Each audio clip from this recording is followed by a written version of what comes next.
And the gridiron to the tracks. Electrifying sports talk from start to finish. You're going wire to wire. With Diesel and Cole Bryson. On the Fan Upstate. Do y'all remember that scene in The Waterboy? Everybody knows The Waterboy. This is a sports station. I know you've seen the movie. When a news reporter says that Bobby Boucher's emergence as a great talent for SC LSU has led to other teams looking for players in unconventional places, and then a Michigan towel boy gets absolutely decapitated when receiving a pass across the middle. Something like that's kind of going on in New York, New Jersey, with the Jets. This might be one of the weirdest stories I've ever heard, and one of the dumbest ways to assess talent in a professional sport that I've ever encountered. Welcome into Wire to Wire with Diesel and Cole Bryson. Cole Bryson not here, beginning his vacation. He'll return next Monday, not Monday a couple days from now, but Monday a week. He's doing his Christmas vacation thing. I'll start mine on Friday. This is absurd. This is ridiculous. And it's no shock that the Jets can't win. I put a ton of blame on Aaron Rodgers because I am a certified Aaron Rodgers hater. I don't care what anyone has to say. I am a certified Aaron Rodgers hater. And it's not because he's anti-vax. It's because he's so damn smug. I don't like smug people. But maybe, just maybe, I got to back up off of that thing just a little bit. I got to cut Aaron Rodgers just a little bit of slack, and I don't like doing that. I don't like being put in that corner. I don't like somebody painting baby into a corner. A New York Jets owner, Woody Johnson, all-time great name, has been exposed for letting his teenage sons influence team decisions, which led to a really disappointing 4-10 record so far this season. It's been revealed. I'm not making this up. I can't make this up. That Woody Johnson relied on his sons for roster move decisions, including rejecting a trade for Jerry Jeudy based on his Madden NFL 2025 player rating. I'm going to say that again slower for those of you in the back who can't believe that that's real. Woody Johnson let his teenage sons, by the way, Woody is old AF, so the fact that he's got teenage sons means my man's getting busy late in life. He's letting his teenage sons influence roster decisions based on Madden ratings. That is ludicrous to hear. Ludicrous to hear. And so, look, I know that Aaron Rodgers' skills are diminishing. I understand that he didn't have the pieces that he wanted. He finally got his guy back. But the fact that Madden ratings are helping decide what roster moves the New York Jets makes, I mean, it just goes to show you that is a broken organization. That is a broken organization. And the fact that David Tepper of the Carolina Panthers has kept his damn trap shut since taking a hat off of a Charlotte area restaurant employee, Woody Johnson's got to be moving into the role as the worst owner in the NFL. Am I wrong? 844-FAN-PHONE, 844-326-3663. Welcome into the show. Programming note, you've heard us mention it a little bit over the past couple of days, that we're going to be streamlining some of our systems in 2025. Well, the cat can now be let out of the bag. Beginning on January 1st, so not yet, don't start doing it yet, but beginning on January 1st, you're going to be calling and texting the show on the exact same phone number, 844-FAN-PHONE, 844-326-3663. Gone are the days of the 5-digit code. Gone will be the days of starting your text with keyword fan. It's going to take Cole and I some time, and probably Rob too. Like we're creatures of habit. It's going to take us some time to undo this in our brain. So I guarantee we're going to mess up. Maybe we need like a swear jar for that, right? Maybe we need some way to penalize us, a shock collar on, something like that, to teach us not to say those things anymore. But beginning in the new year, going to be texting and calling 844-326-3663. Woody Johnson's letting his teenage sons look at Madden ratings and help decide what roster moves they make. Now, I'm not saying it's like the dumbest decision ever, because Madden ratings are at least somewhat based on reality. But why are you letting some pimple-faced, pizza-breathed, teenage so-and-so who's thinking about two things, women and Mountain Dew Code Red, decide what players you go after or don't go after? Dan B says Madden influencing real pro sports is beyond wild. Yeah, it is. Dan B jumping in the comments section on our Facebook stream. Actually, he's watching on YouTube, but you can watch on Facebook, YouTube, and Twitter. Just search for the Fan Upstate. We got it posted on all three of those places. I mean, what a terrible environment that must be in New Jersey, East Rutherford, New Jersey. First of all, you got to live in East Rutherford, New Jersey.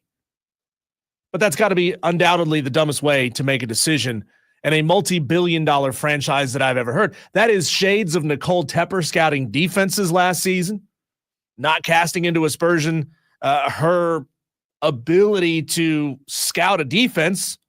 But to my knowledge, Nicole Tepper has never coached a defense in her life. She's never been an NFL talent scout. Why the hell, David, are you sending your wife down to the sidelines to watch the defense? That clearly just says you don't trust your defensive coaches. That you got to have somebody who doesn't know what they're doing, overlooking somebody who does know what they're doing, overlooking people who do know what they're doing, and you're making decisions based on what the person who doesn't know what they're doing thinks about everything that's going on. And by the way, that's not even the worst thing that's going on in New Jersey. That's not even the worst thing. It gets creepy from here. It's also been reported that in 2019, Woody Johnson ordered his players, this was the word used in the article, ordered his players to refer to him as Mr. Ambassador. I'm sorry, what? I'm sorry, what? Does it get any weird? I mean, I guess it could get weirder than Mr. Ambassador. They could make you say it like Marilyn Monroe's Mr. President. That would be creepy. But Mr. Ambassador, that's just odd, man. That's just odd. That's shades of an old, decrepit dude who doesn't understand, has lost touch with reality about how weird what's going on in his organization, how weird that really, really is. That's crazy. Mad Crafter says better than Johnson. What do you mean better than Johnson? Sorry, guys. It's hard for me to keep up with the stream while the show is going on. So if you guys are doing inside conversations, I can't really monitor that as well as I'd like to. But I mean, come on. JD says based on him having teenage kids at his age, they should call him Mr. Ass Getter. Starting the show off strong, JD. I mean, I don't know how you go up from there because that's good. That's really good. Hey, we were talking yesterday. It was so great to see Rick out on location. It was so great to see MD75 out on location. We saw a few other Tolos swing through as well. Fantastic to see you guys. That's what we want. Every time we're out on location, we need to see a Tolo or two who, like, we're doing the show nearby. Come by and see us. Let's go to the phone lines. 844-FAN-PHONE. Caller, who is this? Yes, this is Dewey. Dewey. How weird is it to make your employees call you Mr. Ambassador? That's what Jets owner Woody Johnson ordered his players to call him in 2019.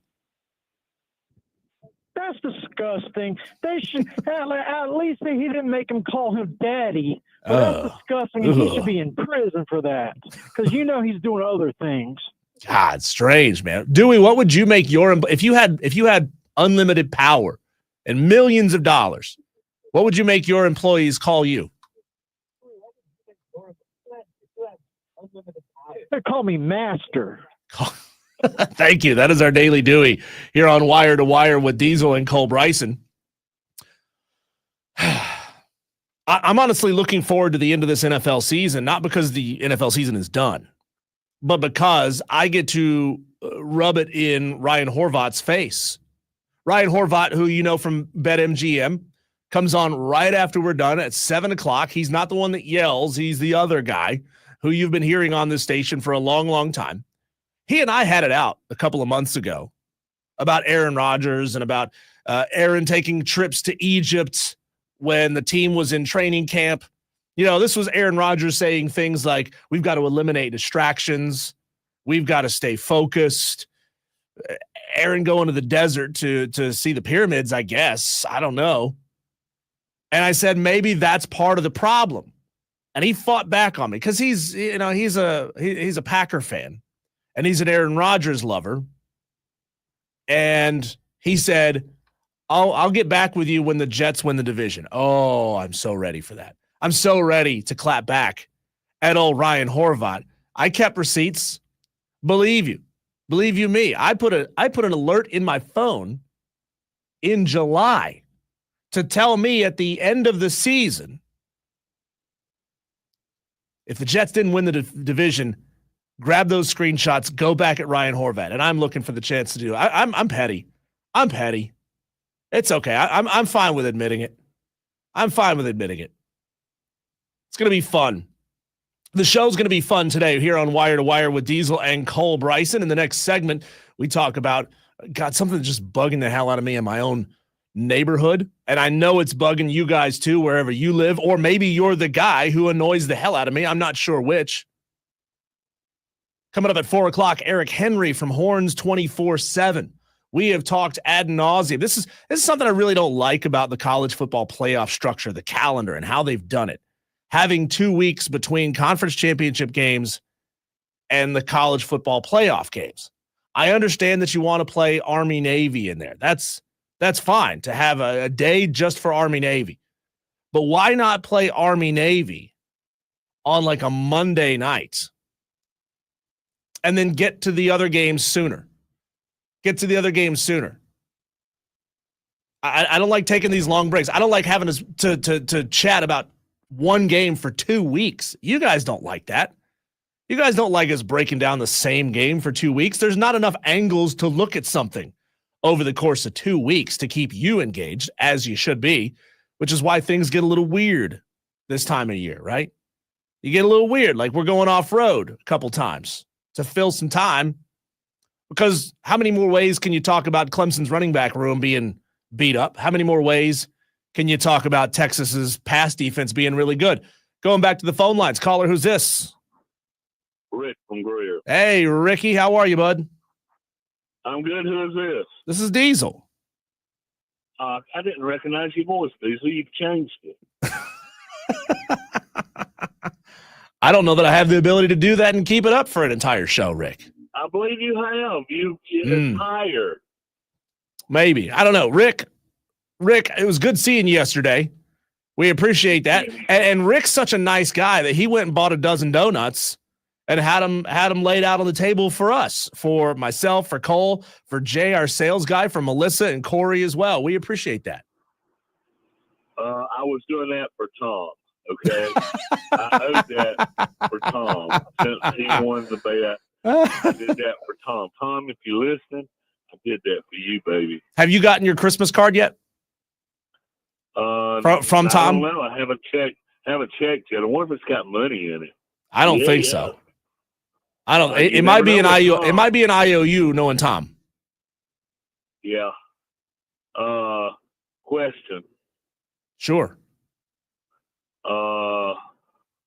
I know you're not going to have the game on the radio, are you? The Clemson game? No, we are not. We are not the broadcast partners with Clemson football here. No. Yeah, but a lot of times you usually have the bowl games on. I just wondered. Not this one, no. Okay, that's all I wanted to find out. All right, appreciate you, Rick. Yeah, Rick came by. Great times. Tolo's 2 weeks from now. Another little programming note for you. 2 weeks from now, which would be actually 3 weeks from now. Cole and I are going to be live at 8004 Warren H. Abernathy in Spartanburg. That's going to be coming up on January 8th, our next live show. So you Spartanburg Tolos, we want to see you. We want to see you. But man, what a wild development today. Woody Johnson just coming out looking like the worst owner in the NFL. Number one, he makes his employees and his teams call him Mr. Ambassador, and he lets his teenage sons use Madden ratings to tell him who he should trade for. Unbelievable. We're off to the races here on Wire to Wire with Diesel and Cole Bryson, still taking your upset picks for bowl games being played after Christmas. No longer taking your pre-Christmas bowls, just the bowl games after Christmas. Text in 71307. Start your text with keyword fan. Give me your name, your game, and your spread. When we come back, I know I can't be alone on this. And maybe this is get off my lawn, old man yells at cloud, but I got something that I'm going to say bah humbug about the Christmas spirit that's really, really chapping my ass. That's coming up next on the Fan Upstate. Hey, football fans, join me. Pat.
Diesel and Cole Bryson on Wire to Wire. This is the Fan Upstate. You know, I am nothing if not fair.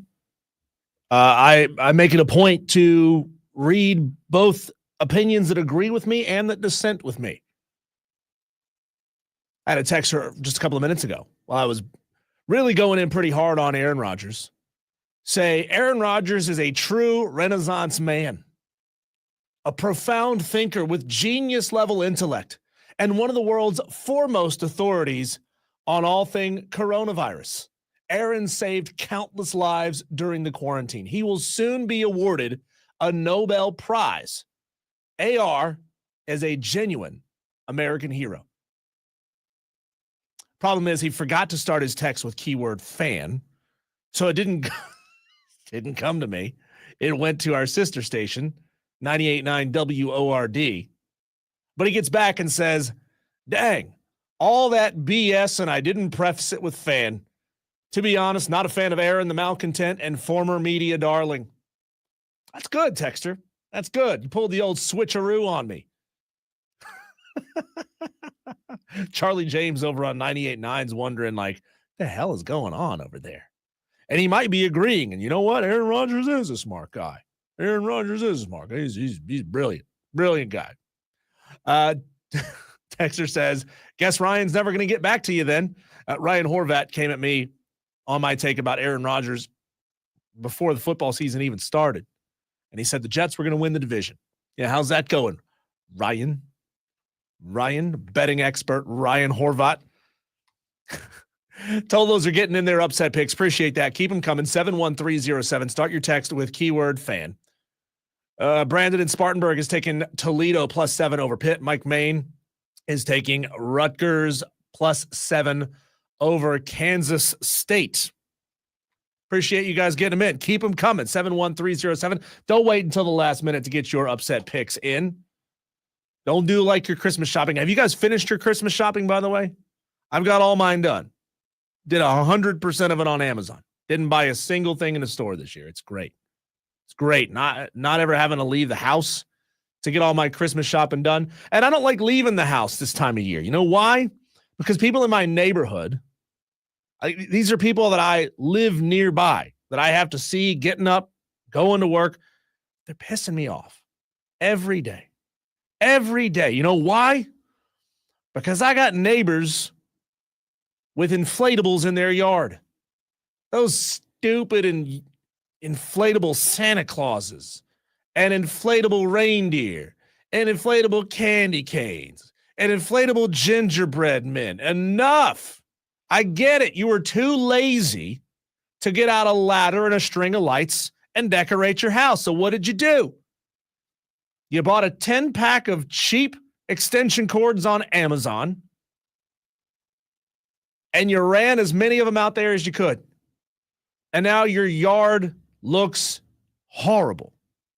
Horrible. Yeah, bah humbug. I don't like them. I think they're dumb. I think they're lazy. Somebody else got to feel me on this. 71307. You feeling me on the lazy decorate? I don't like those stupid lights that you stick in the ground that like cast moving lights on the garage door. It's like we've lost all sense of wanting to put effort into this thing. All right, you're supposed to. It's part of the holiday tradition to like pull the ball of lights out of the box because you didn't bother putting it together. You were mad last year when you took it down. You were mad. You just wadded it up, threw it in the box. It's part of the tradition. It's how you get away from the family. And I understand this is the exact plot to Christmas Vacation, but it's true. That's why that movie hit so hard. That's why I'm so mad at you Tolos for not voting for Christmas Vacation in the best Christmas movie bracket, which we are going to finish tomorrow. Matter of fact, I'm going to set it up. I'm going to make it official and all that. You're going to be texting in certain keywords to vote for your favorite movie. And we're not going to leave this up to chance, okay? We're not going to leave this up to chance. Like my trying to count while we're live on the air. That's not great radio, and it's not accurate. I want to be accurate. JB says, Diesel, I got an inflatable Grinch in my yard. Well, I'm a Grinch right here. I don't like your inflatable Grinch. It's the laziness of the people who buy like 20 of those things. It's awful. Texter says, I haven't left the house for Christmas shopping in 4 years. So awesome. Texter, when was the last time you left your house, period? Do you go anywhere? Like, it's amazing. You don't have to really go anywhere to do anything anymore. JB says, you should get one of those 14-foot inflatable snowmen on Amazon to put in your yard. JB, you're going to trigger me. You're going to trigger me. This is why I don't invite any of y'all over to my house, because you're going to find me and you're going to put one of these in my front yard in the middle of the night. And I'm going to wake up to some inflatable hell that I'm not ready for. Y'all got to be feeling me on this. Like, it should be lights, maybe some little miniature Christmas trees in the yard. If you want to set it to music, awesome, do it. But don't be running out like you're running up your power bill, an insane amount to run like 30 fans in the front yard. Like, I just hope that a huge gust of wind comes through, tangles them all up, and then some poor police officer is going to have to come by with his pocket knife and cut him down like they had to do Barney at the Thanksgiving parade. I understand that I'm sounding grumpy here, and I'm okay with it. 71307. Christmas inflatables. Are they horrible, or do you have them in your own yard? That's why I'm glad I don't get pictures on the text line, because you guys would send them to me, pictures of your yard. I hate those big stupid skeletons too. Those like 15-foot skeletons. People will just put a Christmas like Santa jacket and Santa hat on. Are you guys done with your Christmas shopping yet? Are you still working on it? Last minute odds and ends. Do you even do it at all? Do you make the wife do all of it? 71307. We mentioned in the last segment that in 2025, we are moving away from the different text line and phone line, and you will be texting into the show 844-FAN-PHONE, 844-326-3663. Simplifying it for you, making it as easy as possible. I suggest that you get out your phones right now and type it in and make a contact, so that if you want to text or call the Fan Upstate, just put it in. You don't have to text a different number than you're calling. It's Wire to Wire with Diesel and Cole Bryson. We got some bowl games that were played last night. James Madison defeated Western Kentucky 27-17. UNLV capped off their magical season with their 11th win over Cal. I thought that was a little disrespectful to UNLV to put them against a 6-6 Cal team. I didn't like that matchup. And good thing is, there's been some talks and rumors about going away from the automatic tie-ins to give them more freedom, essentially, to pick the best possible matchup that they can and to put teams together that have geographic proximity, both to each other and to the bowl site. I mean, it's absurd when you got like, and I'm making this up as an example, when you got like Rutgers versus Southern Cal being played in Paducah, Idaho. It sucks. Nobody goes. The attendance looks terrible. I mean, if I had my druthers, I'd be playing all these bowl games on campus anyway. Right? Just put it on campus. Whatever product it is you're trying to sell, you're going to sell it to a new company next year anyway, so what does it matter? Like, brand up the stadium how you want. You know, you can put some bad boy mowers banners anywhere that are going to be seen on television. It doesn't have to be in this market. If you want people to go to the games, that's how you get them to the games. You put games on campus. And I think it's brilliant the way they're doing the on-campus round in the playoffs. I wish they did that for the entire first round. You know, the on-campus, the now current on-campus round and the quarterfinals. And then from there, once you get into the semis, then go to tied-in sites like the Rose Bowl, like Jerry World, wherever. The Mad Crafter says, I do mine backwards. I do Jack Skellington now and Mr. Claus on Halloween. You're part of the problem, Mad Crafter. Stephen Webb, I can't see Facebook messages. I mean, I can't see links to Facebook posts. Oh, he's trying to trigger me. He's trying. He's sending me a picture of his house. JD says my bro-in-law and wife hung all the lights, so no inflatable, and I just have wifey present shopping to do. JD, I don't think I can never remember if it's Kara or Kara. I think it's Kara. I don't think she reads the stream. What are you going to get her? Tolos, we can chat it out and tell them if it's a good idea. Giving each other Tolos some advice here. Again, coming up at 4 o'clock, going to bring on a guest from Horns 24/7. Going to talk about this Clemson-Texas game from the Texas side of the rivalry. Last night, James Madison beat Western Kentucky 27-17. Tonight at 7 o'clock, Georgia Southern versus Sam Houston State in the R&L Carriers New Orleans Bowl. I picked against my own conference twice. I picked Western Kentucky and I picked Sam Houston State to get it done. I don't care, you SEC chest thumpers, if you had a problem with me picking against my own conference. Like, y'all hate each other's guts until it's time to say, "Oh, we're banded together. We're banded together. We're one." No, you're not. You hate each other's guts. Last night, Furman beat Montreat 175 to go to 11-1 on the season. Give me your upset picks, 71307. Give me your name, your game, and the spread if you want to jump in. We're talking about stupid house decorations for Christmas and how much I hate those big inflatables. There's a crazy story. It made me laugh this morning. A guy somewhere in the UK bought what he thought was a 4-foot inflatable Santa Claus, which what's the point?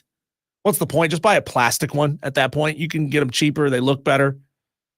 And it turned out to be like a 15-foot inflatable. It was taller than his house. He had like the way they do houses, I guess, in this neighborhood in the UK, they're like tall, skinny houses. Kind of like, remember when you watch the Full House intro, the houses, those kind of houses, tall, skinny houses with no front yard. He has like a 15-foot inflatable that's taller than his house. It's crazy. It's a funny story. Stephen Webb says, no inflatables. My controller for my lights are made by the same company that does the controller for the Bellagio fountain.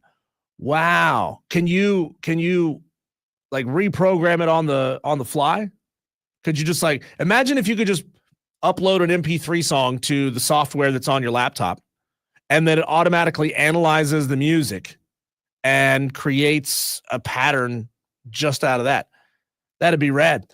JB says Horns 24/7 sounds like some kind of devil website. Yeah, it is. Dan B, I have 3 Star Wars Christmas inflatables in my front yard. Dan. Mad Crafter says, well, they're getting God's Army in Clemson. When we come back on the other side of the break, it's a segment I like to call, Hey, did you hear this?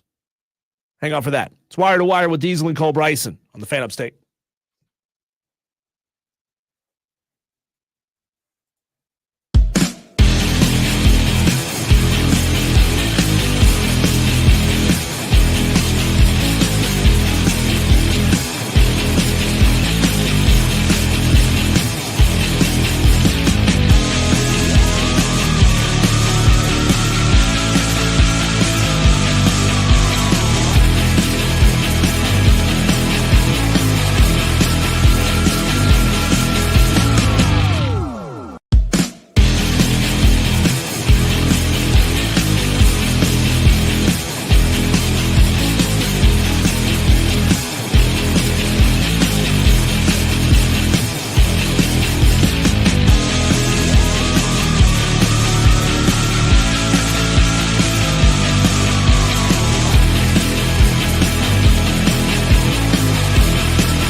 phone. This is Wire to Wire with Diesel and Cole Bryson on the Fan Upstate. Started the show with some crazy news about Jets owner Woody Johnson using Madden ratings delivered to him by his teenage sons to make decisions on which players they should and shouldn't trade for. Jerry Jeudy was apparently not drafted or not traded for because he had a lower rating on Madden.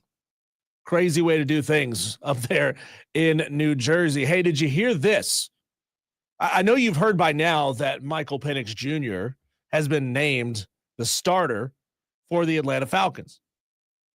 That's crazy to do it at this point and to do it with Kirk Cousins making the kind of money that he is. But have you heard the audio of Michael Penix Jr.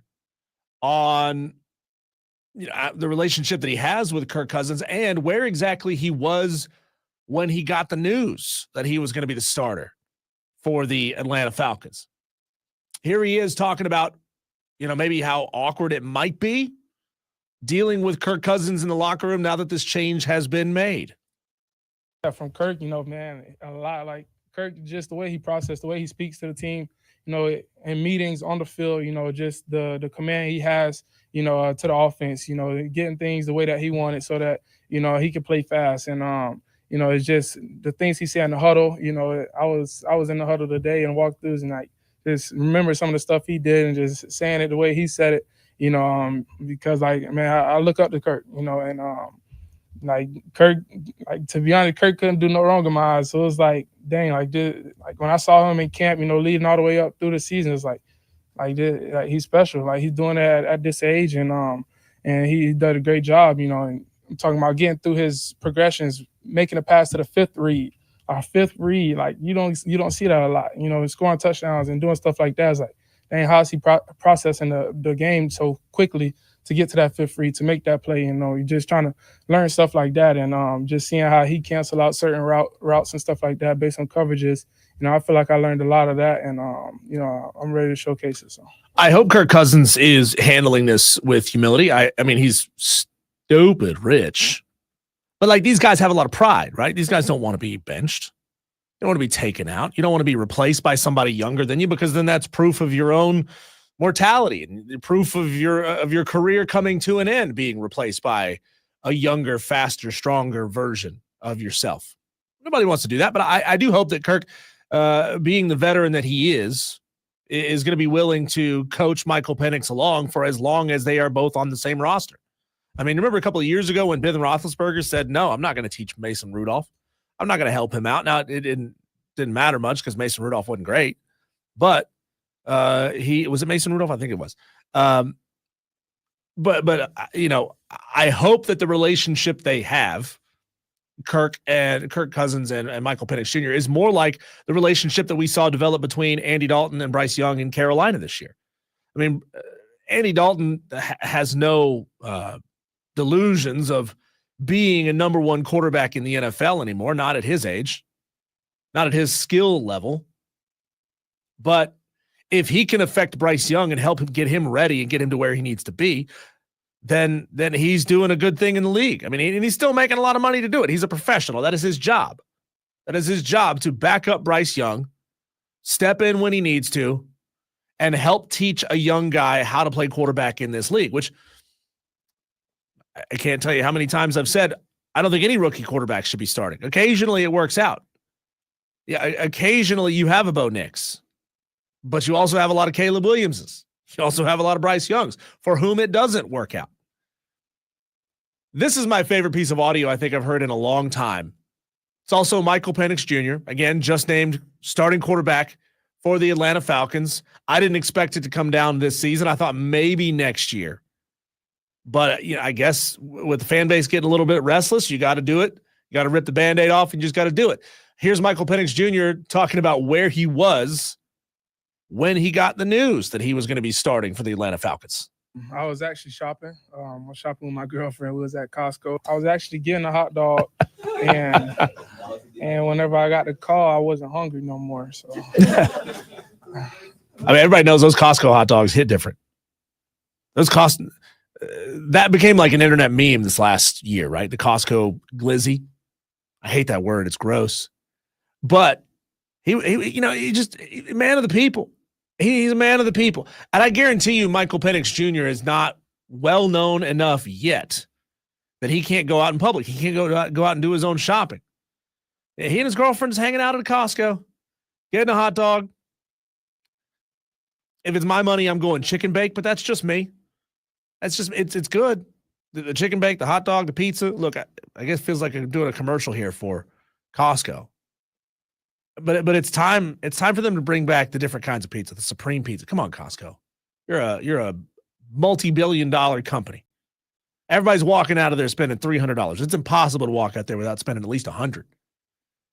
Bring back the supreme pizza at Costco, can we? Here's a fun one. Caleb Williams. He's not having a great rookie season. Shocker. I'm a certified hater of Aaron Rodgers. I'm also a certified hater of Caleb Williams. I didn't like the cockiness of him not showing up to anything in the offseason. Just this presumption. I'm going to be number one. I don't need to go do anything. I don't like that.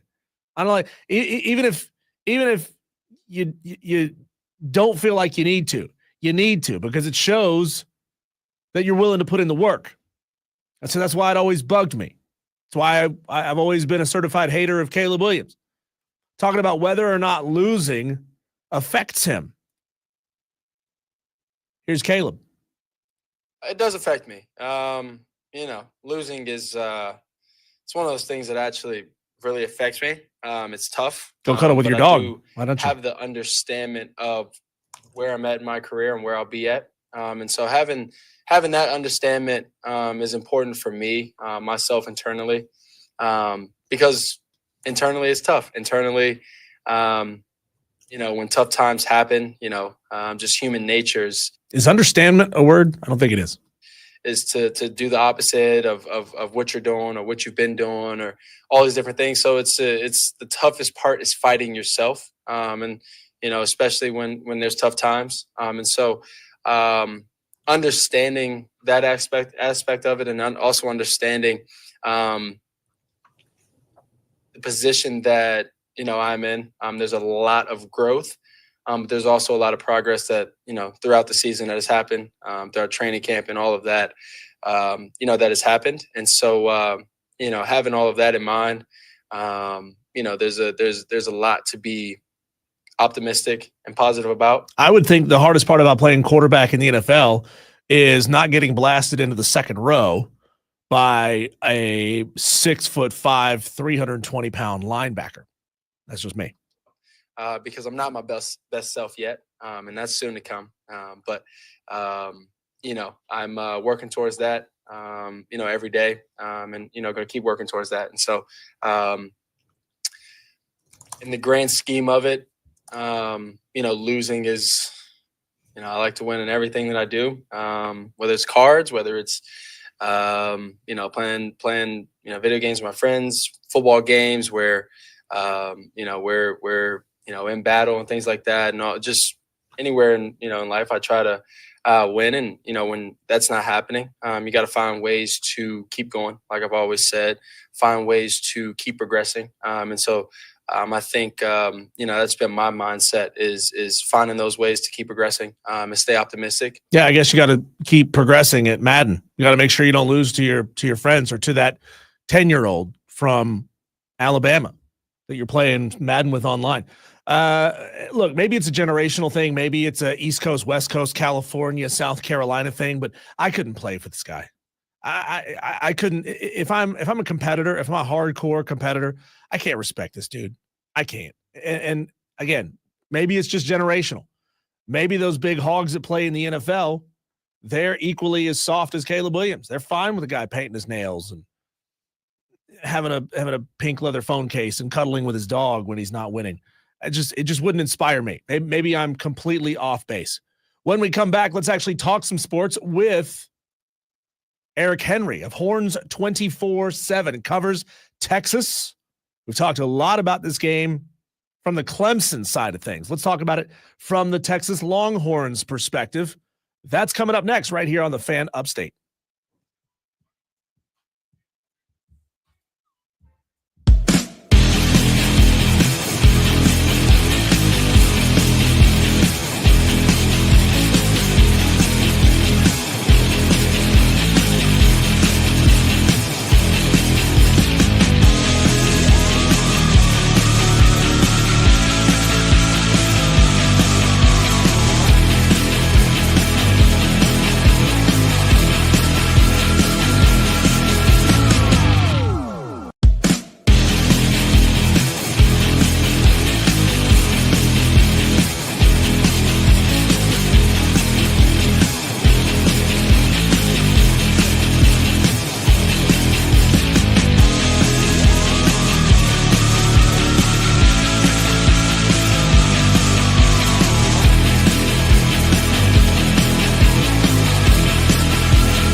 the court and the gridiron to the tracks. Electrifying sports talk from start to finish. You're going wire to wire With Diesel and Cole Bryson. on the Fan Upstate. Exactly 48 hours from right now, we finally get toe to leather. It feels like we're going through a mini offseason again, and I don't like it. I don't like having to chop up one game for 2 weeks. So much buildup.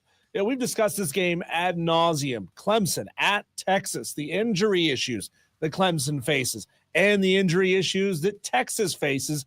I'm ready for these two teams to suit up and hit each other in the mouth. And to talk about that very game, we go to the phone lines, bring in for the first time on the show, Eric Henry, who works for Horns 24/7. He's joining the show for the first time. Eric, around here, it's a mixed bag trying to gauge how a lot of Clemson fans feel about this game. There's quite a bit of despair. There's also quite a bit of Clemson fans looking at Texas's record and their schedule at the end of the season and not seeing a team that finished in the top 25 in the win column for Texas. So 1 to 10, how do you and how do Texas Longhorns fans feel confidence-wise going into this game, again, that's 48 hours from right now? First off, good afternoon. Appreciate you having me on. In terms of, I'll break it down first with me. I feel pretty confident regarding Texas entering this matchup. I know the argument has been that Texas hasn't played very many, top-tier teams, right? And listen, I've always said Texas can't control the fact that Michigan looked like, words I won't use on the air, but let's just say they left a lot to be desired in terms of their season this year, right? That's not something that's in Texas's control. The same thing for Oklahoma. I think Texas went out and took care of business against most of the teams they should have. The obvious exception is the way they performed twice against Georgia. If you want to kind of provide fire to that argument or ammunition to that argument, it would be the way they performed against Georgia. But I feel confident in Texas' ability to put forth their at least a version of their best game, because quite frankly, that's all it's been this year. It's been, especially the offense, a version of their best game. The defense has been there all year. The offense has been a mixed bag. Now, if you ask Texas fans that question, I think they're cautiously optimistic. I think, again, they feel very confident that Texas's defense, you can say, same thing. They haven't faced, quote unquote, the premier top SEC teams. But I also think the way that Texas defense has gone on and performed has been consistent all the way through, including against Georgia. I think they feel confident, but they're cautiously optimistic about the offense. Eric, how are you feeling about Quinn Ewers' ability to, physically bounce back off of that ankle injury? I know that Steve Sarkisian said that, he was feeling better coming out of the Georgia game than he was going into the Georgia game. So he's got maybe a little bit of residual physical issue going on with that ankle. I know a couple different Texas players have ankle issues, offensive line, wide receiver as well. And then how do you feel about his ability to kind of mentally bounce back coming off of that second loss to Georgia this year? Yeah, I mean, first, when you talk about the injuries, and I'll just cover it across the board, whether it's Quinn, left tackle Kelvin Banks, wide receiver Isaiah Bond, the feeling is that all of them are going to be good to go on Saturday. Now, definitely different degrees of good to go. Isaiah Bond, when we had, and it was a very brief open availability that Steve Sarkisian allowed for us on Monday in terms of their practice availability, Isaiah Bond did not participate in the media's portion. Kelvin Banks and Quinn Ewers did. In specificity to Quinn, I think he's going to be good. That ankle injury was just kind of weird timing because he just started to seem like he was, let's just say, trusting himself with that abdominal injury that cost him a couple of games in the middle of the year. Just starting to trust himself in terms of being willing to tuck it and run, specifically on third downs, an area that Quinn Ewers over the past 2 years has thrived, picking up timely first downs on third and longs when, the defense has been in man coverage and the defenders turned their back and he's willing to run and scramble. He just kind of was getting the feel back for that when the ankle situation happened. But Quinn seems to be fine. I think especially with a couple of weeks of rest, he's going to be okay and good to go. I think more than anything else, and I hate to psychoanalyze Quinn. I've never liked doing that in the 2 years I've been on the beat. But I think it's just going to be mental. I think it's Quinn getting that confidence back that he can be the guy who performed like he did prior to the abdominal injury, who looked like he was primed for a Heisman Trophy candidate type of year. But of course, we saw how things played out. They really kind of went off the rails post the injuries. Talking to Eric Henry, Horns 24/7 on the Texas Longhorns beat for the 24/7 network. How much is being made there in the state of Texas about the Cade Klubnik Quinn Ewers rematch from the state championship game in 2020? There were some opportunities there. It's odd the way that the CFP decided to place both Clemson and SMU. There could have been an interesting storyline of putting SMU against Texas. I know it's been quite a while since those two teams have played each other. They maybe decided this based on a rematch of Cade versus Quinn. Is that a big deal? I know, high school football in the state of Texas is on a completely different level. Is that something that's a conversational buzz down there? Yeah, listen, it certainly is here in Austin. You talk about the fact that Cade Klubnik went to one of the premier programs here in Central Texas, Austin Westlake. Not only just, him coming back to his hometown, but the fact that it's really unique. You take a look at this matchup. You have Michael Taft, who's Texas safety, really good friends with Cade Klubnik, was a high school teammate of Cade, and now he's going to go against him. Ethan Burke, Colton Bosick, also Westlake chaps. They were all on one team together playing against Quinn Ewers' South Lake Carroll team, South Lake Carroll Dragons, and it was Westlake who got the better of South Lake that day. Actually, Michael Taft, now teammates with Quinn Ewers, picked off Quinn Ewers to kind of seal that game. So especially here in Central Texas, no, there's no doubt it is definitely a big time storyline. All of the local TVs have been out to Westlake, wanted to talk to people. It was a talking point on Monday with Michael Taft when he had his media availability. So definitely a storyline coming into this. And I think, listen, especially, piggybacking off the question you asked me earlier in relation to Quinn Ewers, it's going to be a big storyline. It's not that Texas fans, quote unquote, wanted Cade Klubnik over Quinn Ewers. I don't, if my memory serves me correct in that recruitment, Texas was never a real factor. But you talk about a hometown kid coming home, and if he's able to lead DKR, Texas Memorial Stadium, with a win over a quarterback in Quinn Ewers, who I hate to say legacy, but his, kind of standing with Texas fans is very mixed right now. It's a storyline entering Saturday. Eric, how do you see Steve Sarkisian and DC Pete Kwiatkowski playing cat and mouse with Dabo, with Garrett Riley, and with Cade Klubnik, knowing that Clemson's offense is severely depleted at the running back position? Obviously, Cade can throw the ball all over the field. He's had lots of games this season where he put up just gigantic numbers throwing the football. But I can imagine that maybe there's a desire to hang back and see if you could put Clemson into some bad situations and get some turnovers over early and put this game away early.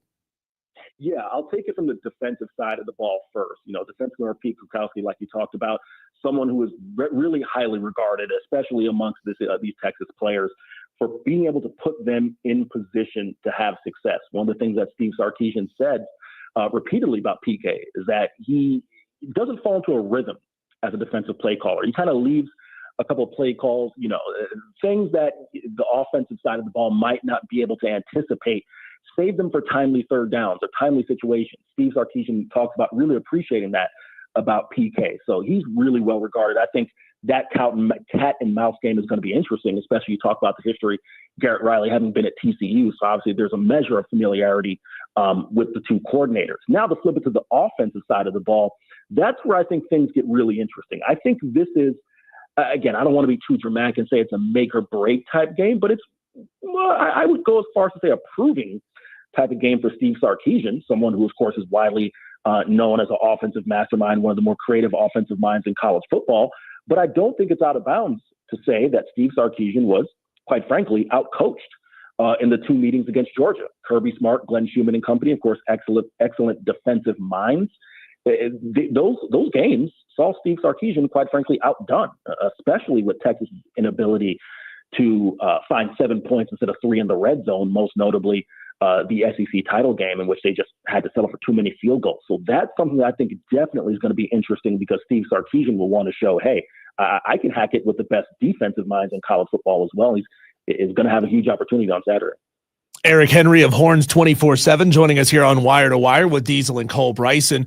Certainly there's not a lot of shame in losing to a national championship winning coach in Dabo Swinney if that were to be the outcome of this game. But we all know that college football fans aren't exactly rational people. We see the way Ohio State fans feel about Ryan Day. He's got an absurd winning percentage, but he's not beating Michigan. So it drives them absolutely nuts. You got Penn State fans who feel like James Franklin just cannot win the big games. If Texas loses this game, does that narrative start to twist and turn on Steve Sarkisian as well? I mean, I got to think the Texas fans are really happy with what he's done so far, but just how short of a leash does he have with Longhorns fans? That's a really interesting question. It's interesting you raise it because it's been a bit of a talking point over on our boards in terms of what is the feeling. And Steve Sarkisian, I'm just going to give you my 2 cents. Like I said, I've done this beat for 2 years, but I think you have to view Texas football in a broader scope, right? I mean, this is a program that prior to Steve Sarkisian's arrival, I don't think I'm out of bounds for saying this. They were bordering on, more or less irrelevant, kind of being a punchline. I look at them. I'm a native Floridian. I kind of look at them in terms of the years pre-Steve Sarkisian from 2009 up until Sark's arrival. Very much in that same realm you view like Miami for the past 2 decades, to where you're leading off of your prior glory, but what were they in current college football times? Now, I say all that to say, you look at Steve Sarkisian getting Texas to back-to-back college football playoff appearances, back-to-back conference championship appearances, one conference championship trophy. It's something that he noted. I want to say it was, if memory serves me correct, entering the Texas A&M game. He was like, hey, guys, let's not forget, and this was his message to Longhorn Nation, let's not forget what it was for the last decade around here. So I think it shouldn't be a referendum on Steve Sarkisian should they lose. However, no Texas fan would be out of bounds in saying, hey, look at the amount of talent we've had the past 2 years. Double-digit NFL draft picks 2023 this year, going to be pushing that again, and to not come away with at least a national championship game appearance, it would be a fair critique, but I don't think it's one that it's all right. Well, all of a sudden, the clock is ticking on Steve Sarkisian, and do we need to go another direction? Because you saw what that direction was for the better part of the last decade and a half. Eric, one thing that really concerns me about Clemson's defense is their ability to get players down on the ground in space, or really the lack thereof. Certainly, they've got talent. Sammy Brown at linebacker is going to be a phenomenal talent as he grows and ages a little bit inside this Clemson program. Talk a little bit about Texas's run game and their ability to really bounce off of guys and pick up extra yardage, because if they can do that, this could be a very long day for Clemson. Texas's run game has been a really mixed bag this year. If you took a look at the early part of the year, let's just call it the first 6 games, they're relying really heavily on the chunk play. And quite frankly, if you take a look at Texas's 3 longest runs this year, they're from non-running backs. Arch Manning, Ryan Wingo, and Isaiah Bond. They're relying way too heavily on the chunk play. Then the emergence of Quintravian Wisener comes in, and they start getting more steady production in the run game, more consistent production in the run game. And that has allowed, as you kind of are alluding to, Quintravian Wisener is a bigger back, about 210 pounds. Certainly someone who usually you don't see the first guy bring him down. But I just would look no further to Texas's last outing. And I'm not comparing Georgia's defense this year to Clemson, but Texas's run game at times has disappeared in really timely moments. And it's something that I think I'd keep an eye on. So I guess the best way to answer that question is, it's in my mind, Texas's run game has the ability to be that type of, a unit that sure can break tackles and break out for really big, amounts of yards in a game, but they also have to show their own consistency because they haven't done that all year. Outside of the Texas A&M and Kentucky game, really, it's been hit or miss. Eric, where will you be for this game? Are you on field? Are you in the booth? Are you watching at home? Or are you going to be a man of the people out amongst the crowd? I think my boss, Kevin Ryan, and of course the other boss, Taylor Estes, shout out to her. They're listening, so I will not be out in the crowd. They know that. I'll be in the press box. I wish Texas gave us field access, but we do not get field access as a local press box writer. So I will be in the press box. Can you give me a final score prediction? How do you feel about this one? Yeah. I thought the double-digit, line by Vegas was a little high, but Vegas didn't build all those big billings on being wrong. I see this being something around the realm of 28-14, 28-17, but I do believe Texas wins. He is Eric Henry Horns 24/7. Awesome getting to bring you on the show for the very first time. And I appreciate your boss, Taylor Estes, for putting us together. She's been a longtime contributor on these airwaves. So I very much appreciate her just, hopping right to and getting me somebody that could come on and talk Horns football. Thank you so much, and enjoy the game on Saturday. Anytime. Appreciate you having me on, my man. There you go. That is Eric Henry of Horns 24/7. I had a texter say, Derrick Henry? No, not Derrick Henry. Eric Henry of Horns 24/7. Make sure you look up the Horns 24/7 account. They do a fantastic job over there. Yeah, this game is it's going to be an interesting one. If Clemson somehow finds a way to win this football game, it certainly changes a lot with the narratives about Dabo Swinney and his methods maybe not being what they need to be. Look, you can make the argument certainly that they backdoored their way into this thing and they needed help. They needed a loss from a team in front of them. But hey, that's part of the game, right? It's part of standings. My team has been involved in situations like that. Your teams have been involved in situations like that. You didn't think that you were going to make the championship game, but then you did because, the season played out. That is part of it. We have breaking news here, and I appreciate our Tolos for being on top of this on the stream.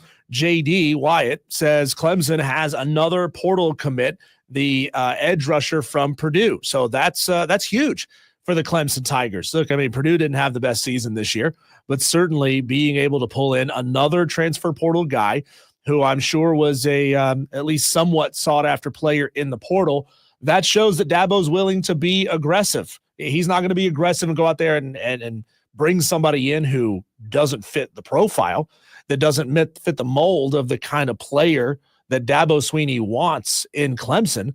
But the fact that now there's two portal players, one of them being an FCS wide receiver and now an edge rusher from a Power 5 program making their way into Clemson, that tells me that Dabo Swinney sees the writing on the wall. That Dabo Swinney realizes that you can't be as competitive as you want to be in modern college football if you're not at least using it a little bit, getting a guy or two or three at most. That's all he needs to get.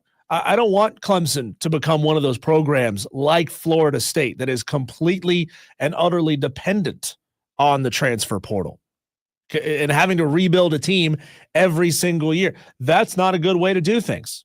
But ignoring it completely, also not a good way to do things. Mike Jones on the stream says, lay off the drugs, Diesel. What about what? What do you mean? Oh, he says Clemson is not winning this game. Well, I mean, I'm not predicting a Clemson win, Mike. I never said that I think Clemson will win this game. I just said that I think they maybe stand a chance to keep it closer than some think. He says, clap, clap, clap. Hey, Dabo, 2 portal players. Wow. See, Mike, I mean, I don't know how to deal with people who are obtuse and want to strike down everything. I don't know. And I don't know what you want from me.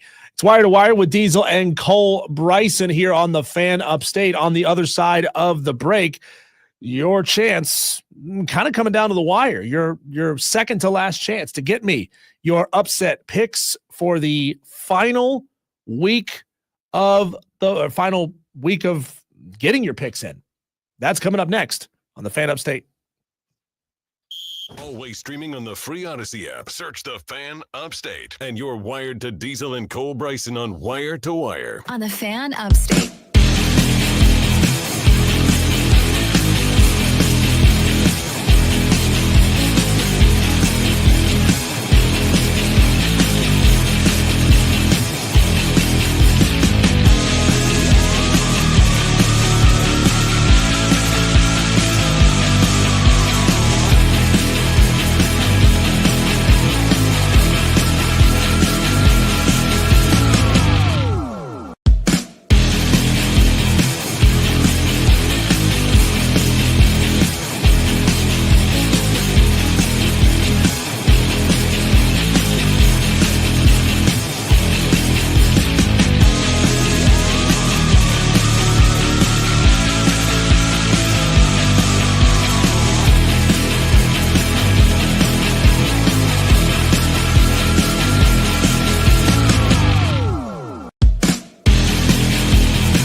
Upstate.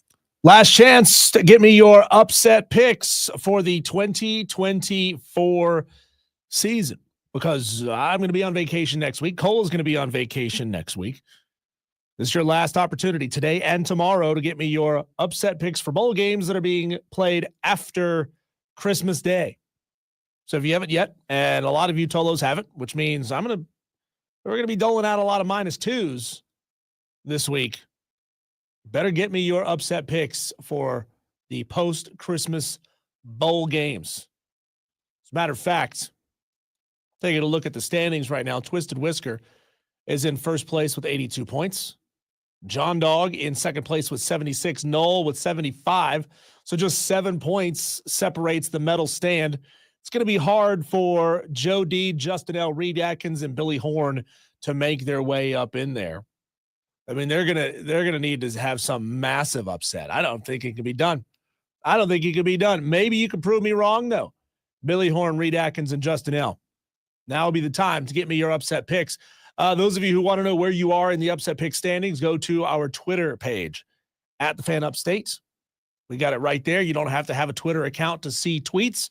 Just search for twitter.com/thefanupstate. Very, very easy to find. I'm sitting in 10th place with 52.5 points.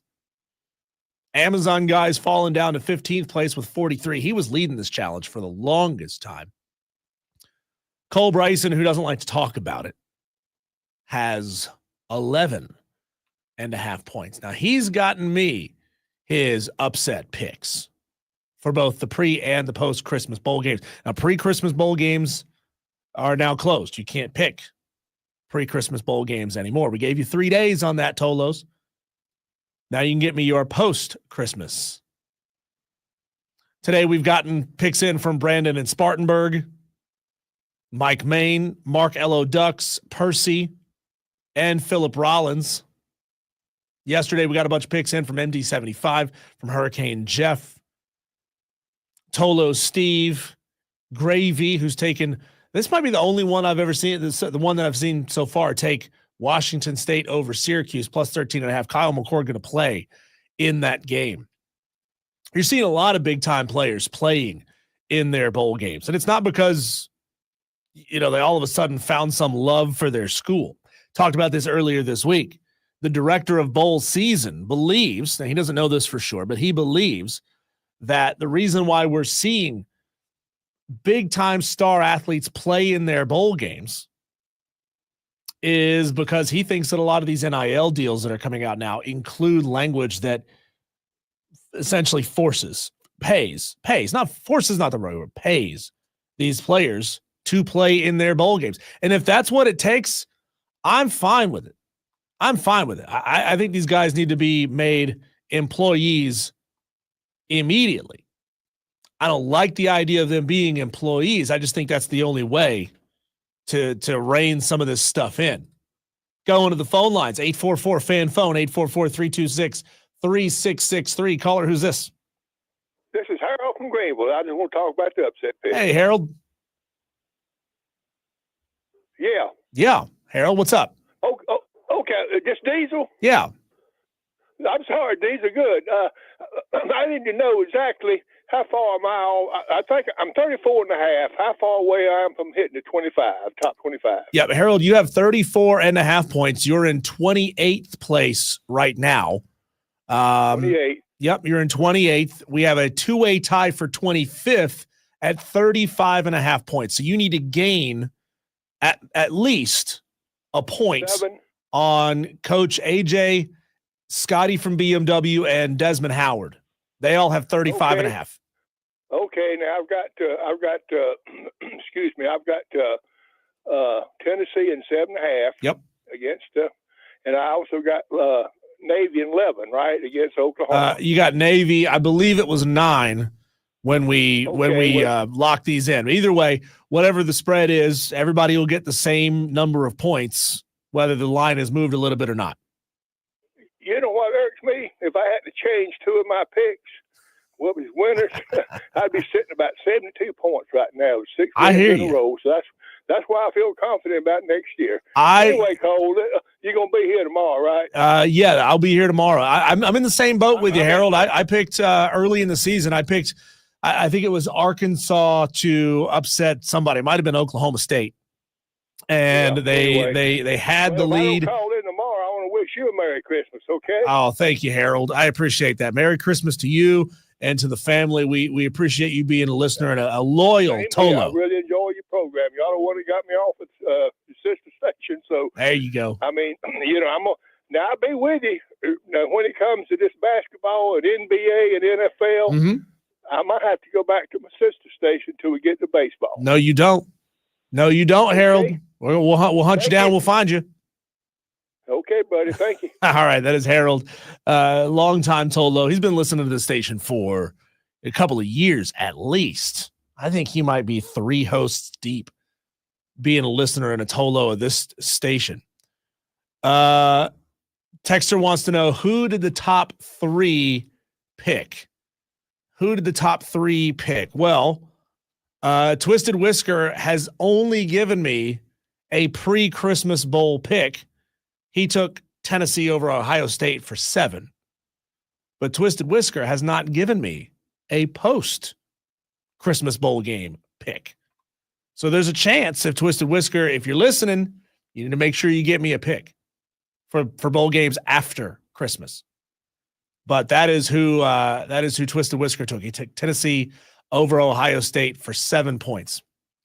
Texter, this is Tolo Yardbird, wants Washington State plus 13.5 over Syracuse. Not bad. Not bad pick there, Tolo Yardbird. Have I even gotten mine in yet? That's a good question. Have I even got my pick in yet? Not for the post-Christmas bowl games. So look at me. I'm going after Twisted Whisker, and I haven't done my homework yet either. I might have to do that in the commercial break since I'm going after him so hard. Reed Atkins also taking Washington State plus 13.5 over Syracuse. You will get the number of points that the spread was yesterday at 3:00. That's when we locked those in. Palmetto Buckeyes wants Washington State over Syracuse for 13.5 points. Just Jess is taking Illinois plus 9.5 over South Carolina. You Gamecock fans, boo this woman. Boo this woman for taking Illinois over them. Roger Carper says the points this year is crazy. I have 40-ish, and normally that's close to winning. You're right. You're right, Roger Carper. I don't know what's going on out there. I don't know what's going on out there. The number of picks that we've had hit, it's absurd. JD is going to take BYU plus 4.5 over Colorado, or as they say, Colorado. I don't know if that's a smart one there, JD, because Colorado and all of their stars are going to play. Shadur is going to play. Travis Hunter is going to play.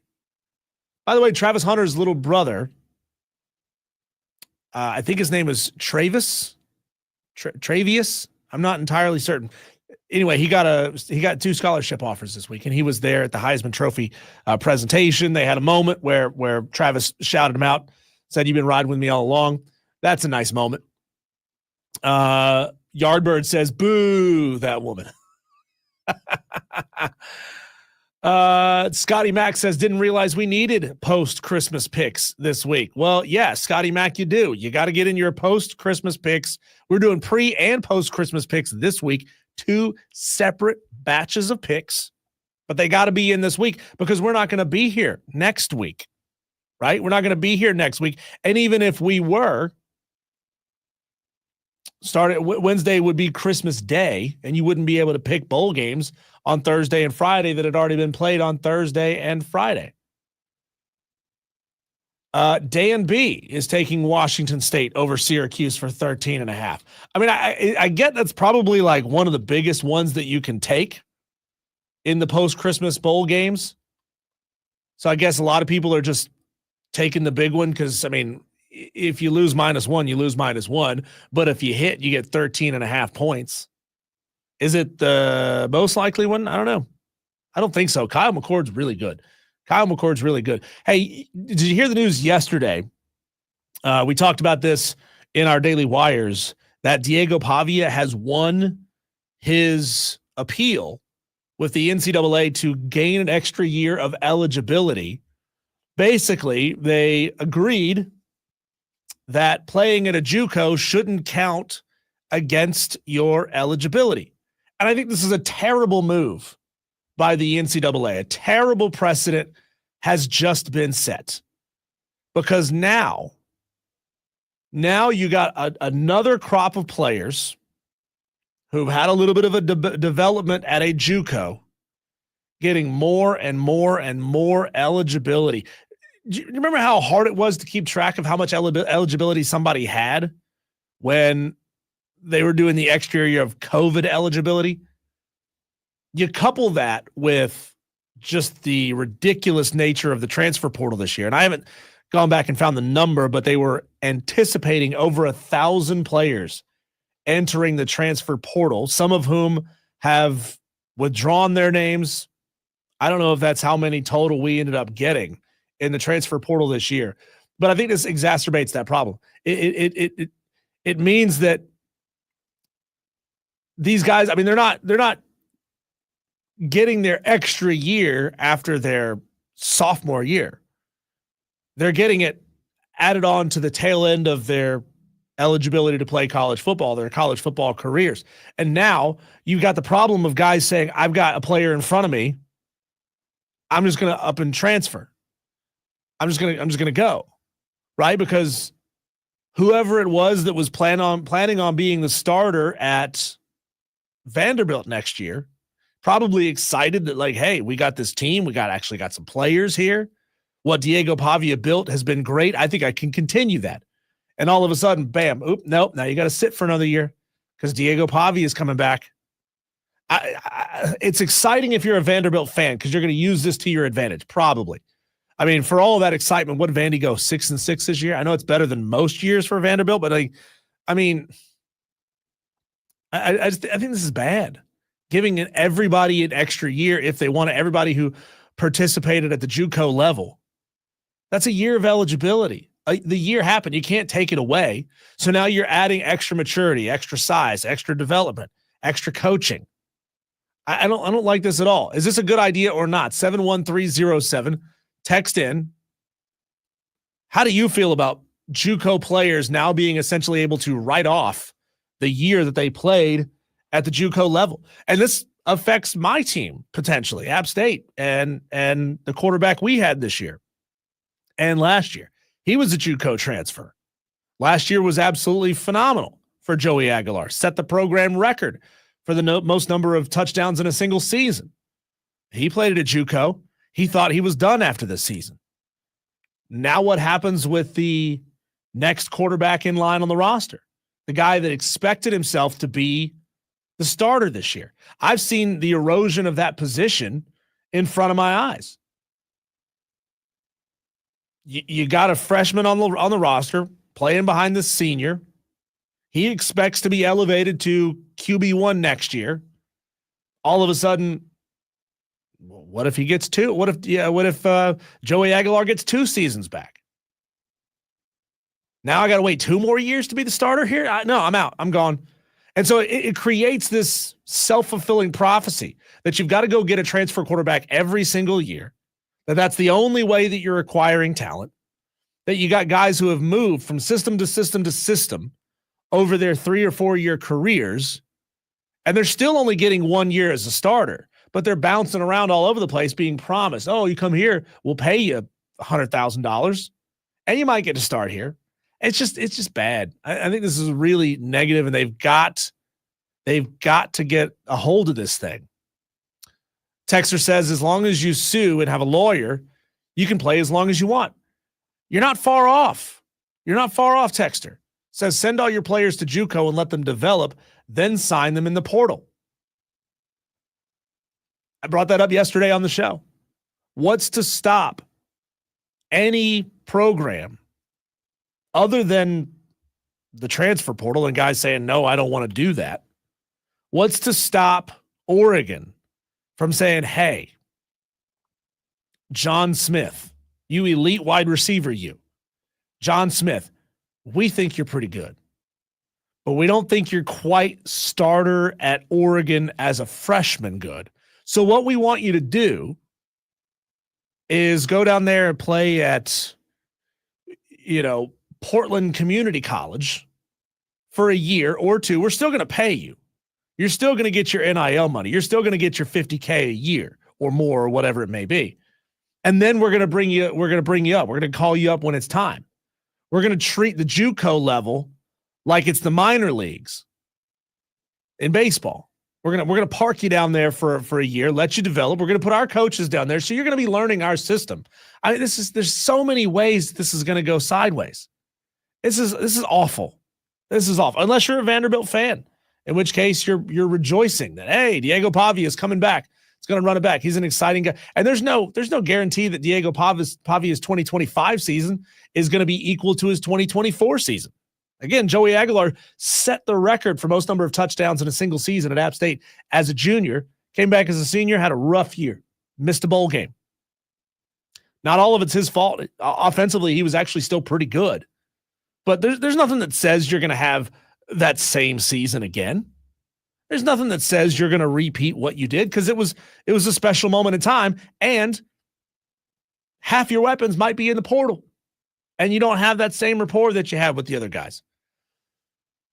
Yeah. Texter says, send all your players to JUCO and let them develop, then sign them in the portal.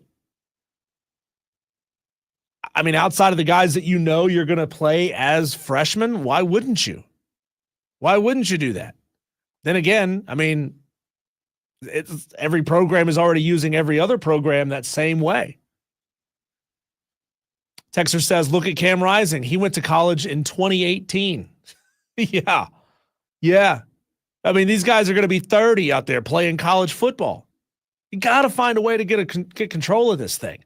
And the only way is to professionalize them, put them on contract, sign them to long-term deals, which we may or may not be getting touches of that in NIL. But I mean, you're going to share revenue with them from the school. If the schools can find a way to increase what they are allowed to pay them and NIL directly pay them from NIL, which I think is going to come, you say, okay, John Smith, you're coming to Oregon. We don't want you getting out. We don't want you going anywhere else. We're committed to you. We want you to commit to us. Here's a 3-year contract. We're going to pay you this amount of money. We need you here for 3 years. If you don't, you're in breach. Now we can sue you because we have a professional contract with you. There's just so many ways this could go badly. I don't like it. It's Wire to Wire with Diesel and Cole Bryson. When we come back, our daily wires, a whip around the sports world to see what else is happening out there. That's next on the Fan Upstate. Game on, gloves off. We aren't pulling.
man enough? 844 Fan Phone. This is Wire to Wire with Diesel and Cole Bryson on the Fan Upstate. Sporting news cycle never stops. Always something happening out there. We call these our daily wires.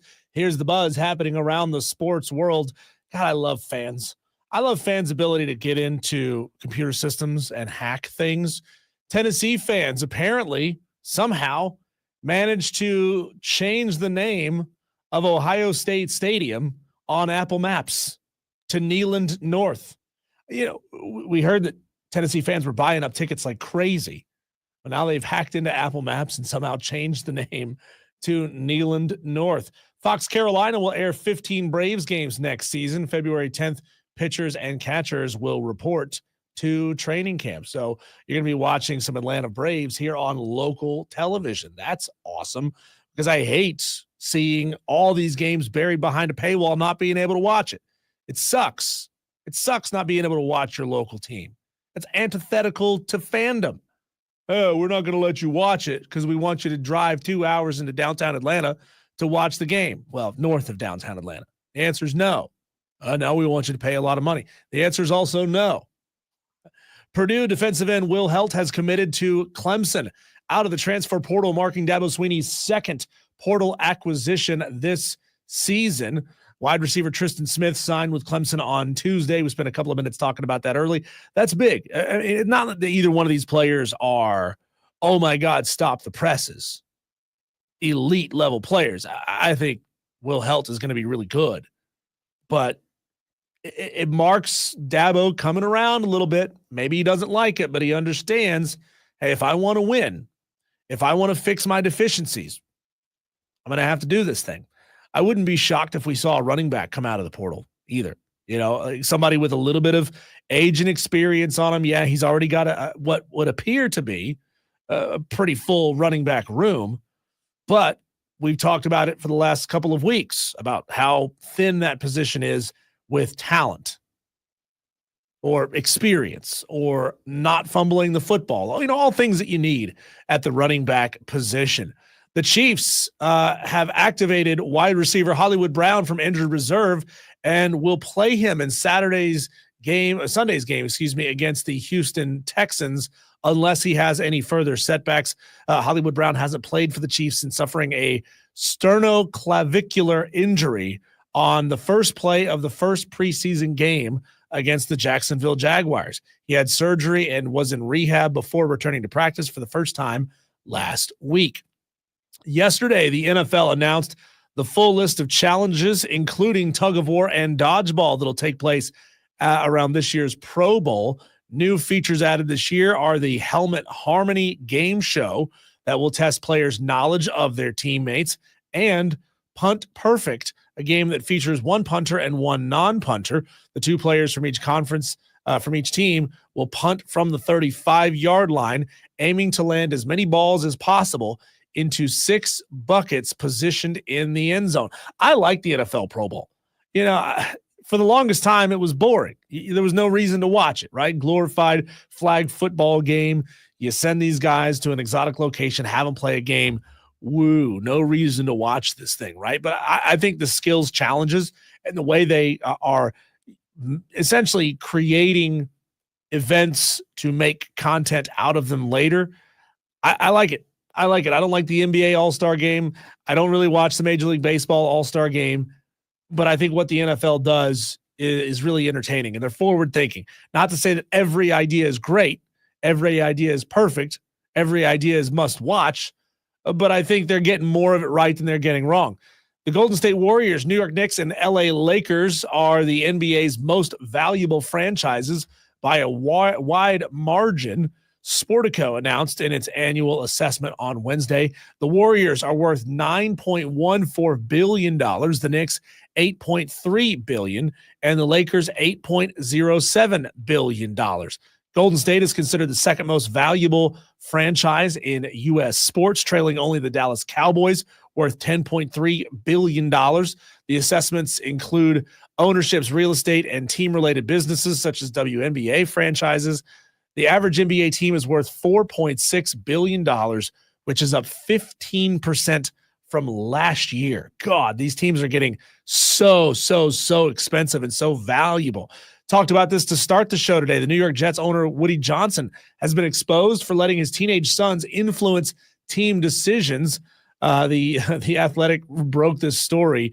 It reveals that Johnson's reliance on his sons for roster moves included rejecting a trade for Jerry Jeudy based on his Madden NFL 2025 player rating, which is stupid that you would let your teenage sons influence your trades that way. It's also been reported that Woody Johnson ordered players to refer to him as Mr. Ambassador in 2019, which is really strange. The Charlotte Hornets are facing backlash for a halftime skit where they pretended to give a child a PlayStation 5 before taking it away.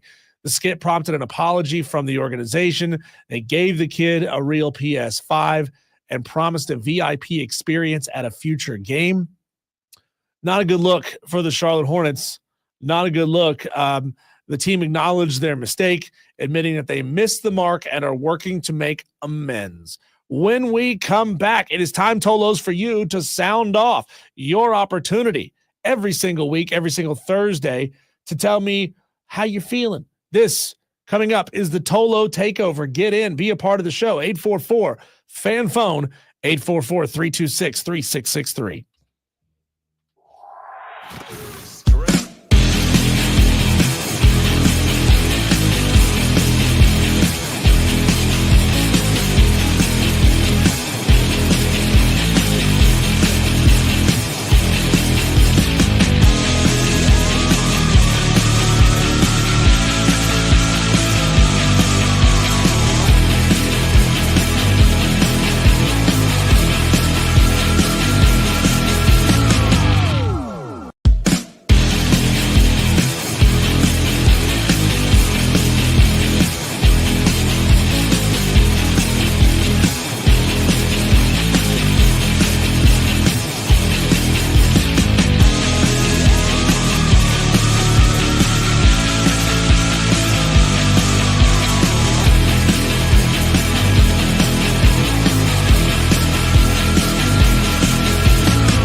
Upstate. Tolos, keep your post-Christmas bowl game upset picks coming at 71307. Start your text with keyword fan. Give me your name, your game, and the spread of the game that you want. We have messages and picks coming in from Philip Rollins, who wants Louisiana plus 13 in their bowl matchup.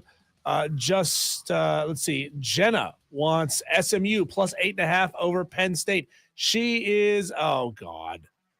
I'm not going to read the rest of this. You almost got me here, Texter. You almost got me.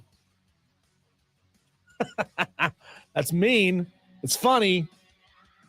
It's mean, but it's funny. Look, I love the videos of people trying to get Peloton instructors to say funny names. Those memes crack me up every single time. When you're in the heat of doing something, hosting a show, of doing a ride on Peloton, you can't like read everything first, process it, and then say, you know what? I'm not going to read that name on the air. They get them. Sometimes. You almost got me, Jenna. Nice try. Dan B's taking Washington State over Syracuse for 13.5. JD is taking BYU plus 4.5 over Colorado. I just wonder if Jenna is actually gravy or not, because Gravy has tried to get us to say some untoward names as well. This is a family program, sir. This is a family program. We're not going to accept things like that.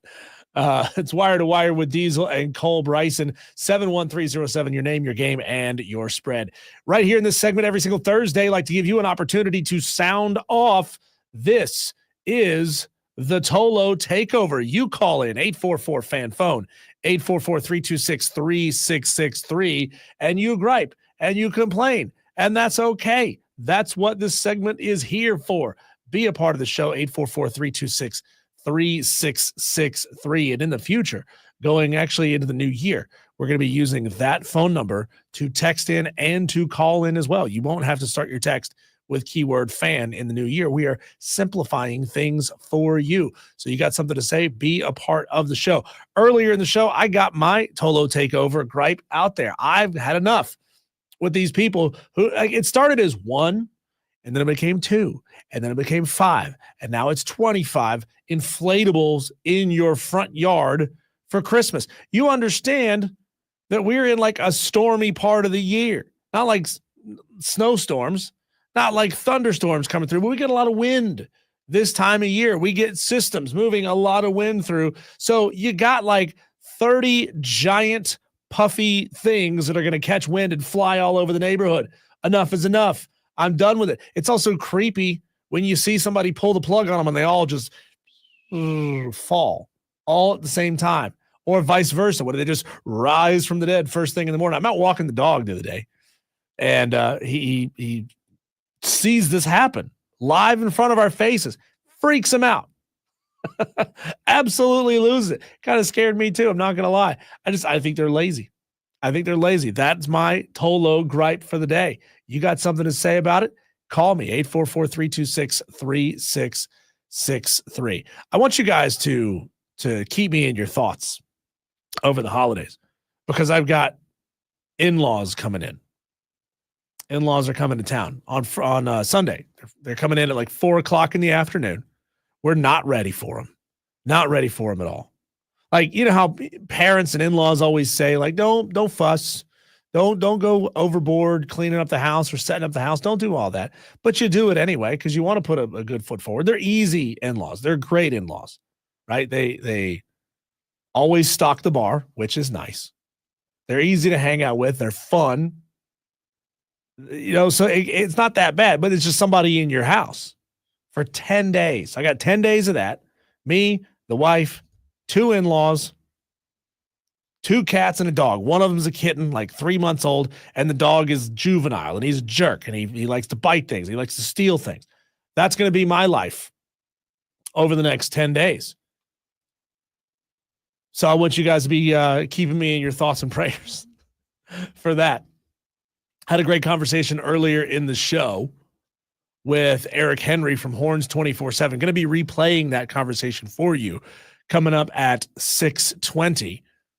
We also had a great conversation yesterday with Chris Phillips of SEC Unfiltered. He's going to be rejoining the show coming up at 5:45 today. So you'd be listening for that. We had a great time talking Texas versus Clemson. We had a great time talking Tennessee against Ohio State. I think Tennessee is going to roll Ohio State. I think they are. I think they're going to roll them. We've spent all season thinking about how elite Ohio State is, but they're losing to Michigan, a bad Michigan team. This Ohio State team is not ready for Tennessee to come in and do what they're about to do to them. I think they're going to roll them. I think they're going to beat them by 3 possessions, so 17 points or more. That's my prediction in that ball game. Another SEC game going on, Illinois versus South Carolina in the Citrus Bowl. I think South Carolina is going to roll Illinois as well. I know it's a Brett Bielema-led team, and that dude is like hard as coffin nails. And he's made for the Big Ten. He's made for a small school in the Big Ten. But South Carolina's just got way too much. They got way too much offensive firepower. I mean, yeah, they're losing Kyle Kennard. He's not playing in this game. He's going to get ready for the NFL draft, so he's opted out. But I think South Carolina's just got way too much. Lenore Sellers is in. Rocket Sanders is in. All the wide receivers, Mazio Bennett and crew, in. Kyle Kennard, the only, as far as I can tell, huge piece that's out for South Carolina in this game. Kyle Kennard, edge rusher, tight end Connor Cox, wide receiver CJ Adams, wide receiver Tyshawn Russell, tight end Reed McKeska. Apologies if I said that name wrong. Linebacker Mohamed Kaba, defensive lineman Jamal Weish, interior offensive lineman Nee Mansell, linebacker Bengali Kamara. That one hurts. But like none of those guys outside of Kyle Kennard are like, that's going to present a major problem not having that guy on the field. That's going to be a problem not having that guy on the field because you still got Dylan Stewart out there wreaking havoc. And I think South Carolina is going to beat him badly. I don't think Illinois has got enough to hang with South Carolina in this game. Texter says 10 days with the in-laws is crazy. Yeah, I'm going to be living Christmas vacation in real life with the in-laws coming in for 10 days. My dog's not a Rottweiler named Snots, but he's a big dog. He's a big dog, and this is gonna be wild. How do you guys get away from the in-laws? If you have in-laws in town, which we have another texter, I'm going to read your text here in just a second, said that he's got in-laws coming in as well. How do you get away from them? This is Michael from Simpsonville. How do you get away from them? Like, do you go out in the garage, fiddle with some stuff? You go work in the yard, something like that. How do you get away? I need some advice. I do. Texter, this is the same texter, says in-laws coming in on Sunday as well. Great people, but the wifey and the mother-in-law can only last about 3 nights together. Ask me how many nights her mother is staying. More than damn 3, says Michael in Simpsonville. Dude, I think there's a perfect amount of time for somebody to stay in your home, and it's like 4 days. Anything over 4 starts to get exhausting. Anything less than that, especially if it's family you don't get to see all that often. And I don't know about your in-laws, but my in-laws are on the other side of the country. So we only see them about 2 or 3 times a year. Anything short of that, you're not getting enough time. But anything longer than that, it's like, okay, get out of my house. Even if you are great people, even if you do stock the bar, get out of my house. Texter says, calling Illinois a small school is wild.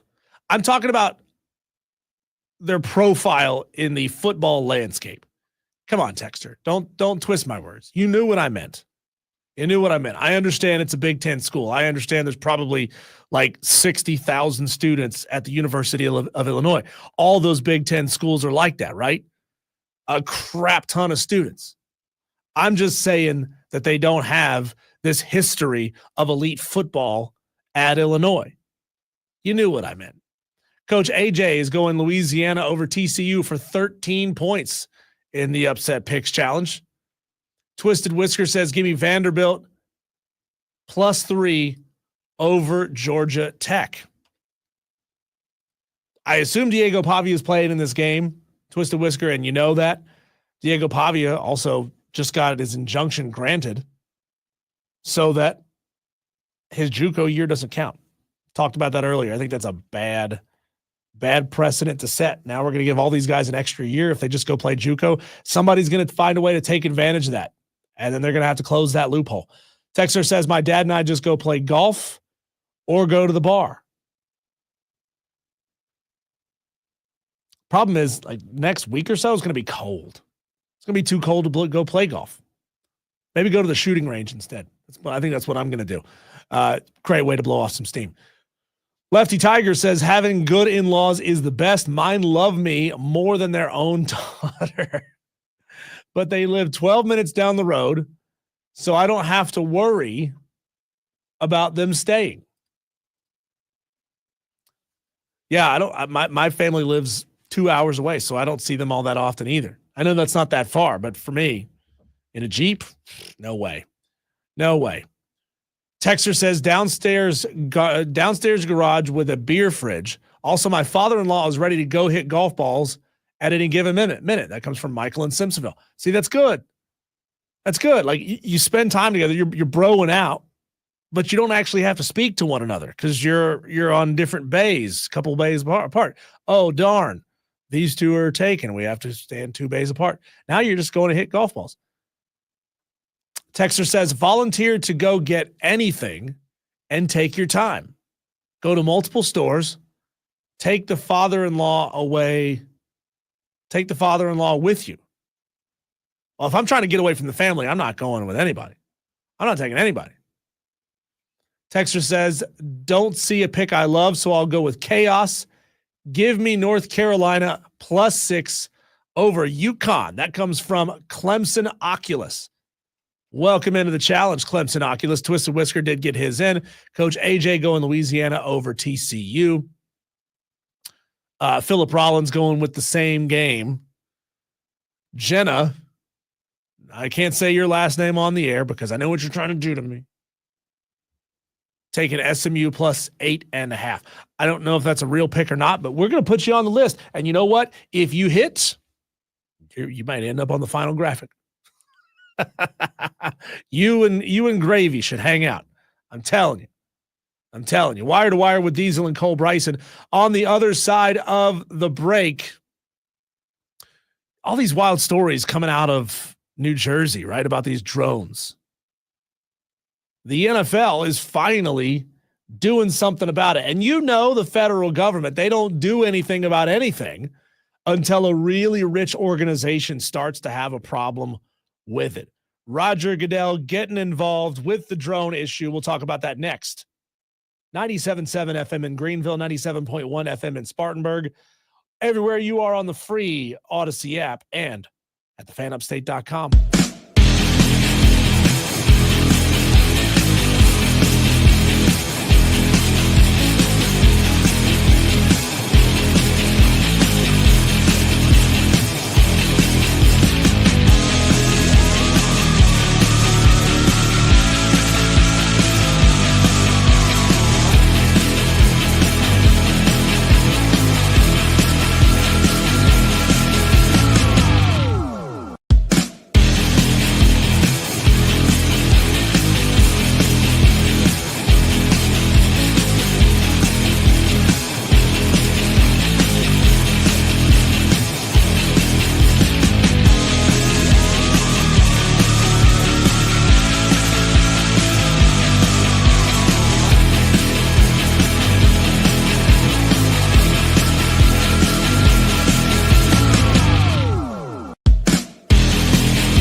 Is it a bird? Is it a plane? Is it a drone? Is it a UFO? The answer, according to Reddit, is yes to all of them. Because everybody's an expert, right? You look at some grainy, shaky-ass cell phone footage. A couple of guys from Jersey talking over it. Look at that friggin' thing. It's up there in the sky. Of course, it's a UFO. No, man, it's a drone. What do you know about it? I love those videos, man. They're cracking me up. Everywhere you look on social media, people catching videos of drones flying around in the sky. And a lot of times it's freaking people out. Freaking people out because we are a very, very gullible country right now. People don't think for themselves. They just retweet and jump right on board. It's becoming an issue. Everybody knows that it's becoming an issue. The drone craze is getting more and more sophisticated. They go further, fly higher, fly farther. Well, they're all over the place. They're being spotted everywhere. And now the NFL is getting in on the action. And look, I have my problems with Roger Goodell and the way he handles a lot of different things. But Roger Goodell, the NFL, and people therein might actually be able to do something about this thing. Chief Security Officer of the NFL, Kathy Lanier, is petitioning U.S. Congress to take a more vested interest in drones flying over NFL events and over crowds of people. We've seen it, right? You've been somewhere. You've been to a football game, to a tailgate, wherever it is, and you've seen a drone flying over.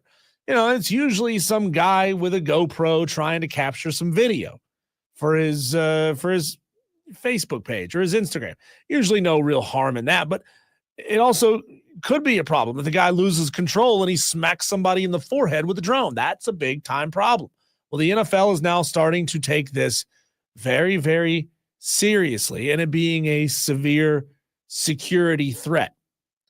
I wonder, why does somebody want to fly a drone over an NFL game? Like, I know that NFL Sunday Ticket is crazy expensive. And I know that they're blacking them out on local TV a lot of the time.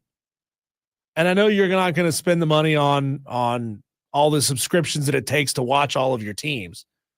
But like crappy GoPro footage from, 1,000 feet up over the stadium, that's going to look like crap. Why would you do that?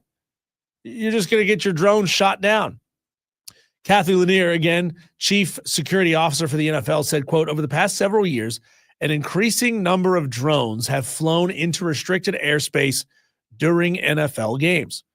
With the nation's attention now focused on drones, we again call on Congress to protect critical infrastructure and mass gatherings such as major sporting events.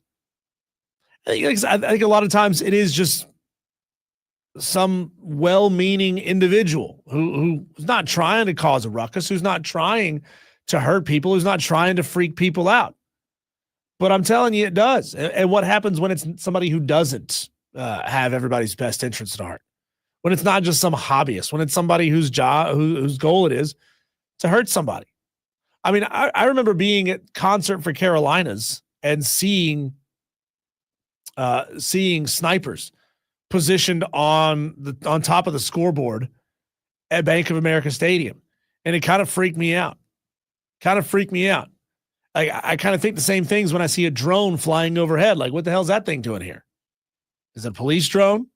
Is it a person's drone? What if that thing dies and falls out of the sky right here and now?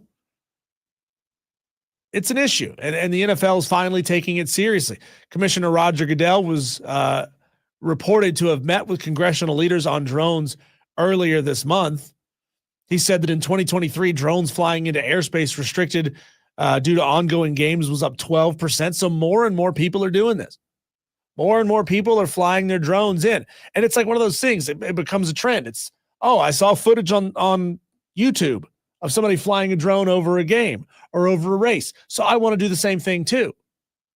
And then it becomes a bigger and bigger problem. And I think the NFL has got to get a hold of this. So, hey, good on Roger Goodell, I guess, for taking this seriously, taking it to Congress and trying to get out ahead of this thing. People are entitled. People feel entitled to fly their drone wherever they want to. Maybe they're trying to do it for internet clicks. Maybe they're trying to see how close they can get to the crowds, how close they can get to the players. It's going to be a problem. Like in the South, we just shoot those things out of the sky. You know, if it's a drone versus bird shot, the bird shot's going to win, and that drone's coming down. This is the South, baby. We don't mess around. Wire to wire with Diesel and Cole Bryson. Your upset picks are still coming in. Lyman Rob going with Virginia Tech plus 6.5 for the win over Minnesota. I don't hate that one, Lyman Rob. I don't hate that one. I'm going my official pick, Rutgers plus 7 over Kansas State. And that's because Kansas State is out a lot of guys in the transfer portal. A lot of guys. Quarterback is out. Linebackers out. Tackles out. Tight ends out. Multiple guys on defense are out. Let's go to the phone lines. Caller, who's this? What do you want to talk about? Oh, this is Mad. Hey, Madcraft. Yeah, man. You are a mean one, Mr. Grinch. I just want to say that, and you know it. Listen, you out here complaining about Christmas with the in-laws, complaining about Christmas yard decorations. You just might be Ebenezer Scrooge. You know what? I'd be a lot happier boy if I had a cocktail in my hand. Yeah. Well, yeah. Maybe you should. Maybe you should get some eggnog and get you one of the moose cups. You know what I'm talking about? I know. Yeah, Christmas Vacation, which should still be in this challenge, my friend. Well, unfortunately, it's not because people are stupid. Well, yeah. Mm-hmm. Well, I shouldn't have said that out loud. I shouldn't have said that out loud. Yeah. See, I got a better filter than you do. But hey, listen, I was talk about this drone thing. First and foremost, to all the people that thought this way at first, I just would like to explain that no advanced alien civilization would travel millions of light years here just to mimic our exact look of drone technology and look just like us, and even put red and green blinking lights on it to follow FAA regulations. It just doesn't. That would so that's out of the question. But that's what they want you to think, Madcraft. See, you're buying in. That's the problem. Is you've drank the Kool-Aid. No. Do you know the reason why the drones are there? Tell me. Most people believe that the reason that the drones the reason why they fly so low and at night is because the only reason why you would do that is because they're sniffing for something. I don't have a clue what you're talking about, Madcraft. Explain that a little deeper, would you? They're sniffing at night when they can fly as low as possible, and then at night specifically they can heat map and register, looking for typically they would look for gas leaks, but they also look for radioactive material, and some has gone missing. You know, I've heard, Madcraft, of police using infrared cameras out of helicopters and airplanes to spot people who are growing drugs in their homes, because you got a lot of grow lights, right? You got to keep it warm. You got to keep the temperature up. So if you look at a block of houses and everybody's house roof in the middle of the night is blue because it's cold, but you got one house that is like lit up like the 4th of July, there's a good chance they're growing marijuana in that house. Maybe they're just baking, Diesel. No, I'm just messing with you. I'll let you go, brother. Thanks, Madcraft. 844 fan phone, 844-326-3663. Dan B says, I could be wrong, but I think most big sporting events at stadiums get no fly zones by the FAA. So small planes don't fly over them. Same applies to drones. Well, that's the problem, Dan B, is apparently that's becoming an issue. He says, don't do that. It's a federal offense. Yeah, it's a federal offense. They take it seriously. But there's always some idiot, like 15-year-old. They don't know anything about the FAA. They don't know anything about the FBI. They're just like, I want to fly my drone over the stadium, get a picture. Spartanburg J says, Madcraft is correct. on drones. Are you talking about the part of them sniffing where he says they're looking for gas leaks? They're looking for some issues. Maybe you're right. Maybe you're wrong. Texter says, y'all who drive with your dogs in the driver's seat on your lap, please stop. You have no idea what that dog is going to do. Is there more to that, texter? Am I waiting for a second half of that text message? Do you mean the dog like flying through the windshield if you get in an accident? Or do you mean like jump out the window of a moving car? What do you mean, texter? Let's go back to the phone lines. 844-326-3663. Caller, what's on your mind? Hey, this is Dan. Hey, Dan. Hey, yeah, I was just also listening to Matt Craft about the drone thing. Yeah, don't do that. Don't shoot them down. That's a big deal. Plus, anything you fire up in the air has got to come down somewhere, and we all live in populated areas, so let's not be Afghani style shooting guns in the air like that. We're not third world yet. Well, give it a couple more years, Dan. Also, yeah, play Christmas Vacation on a loop at your house for the 10 days. Yeah, it's a good one. I like it. It's a fantastic movie. Fantastic movie. Thanks for the call, Dan.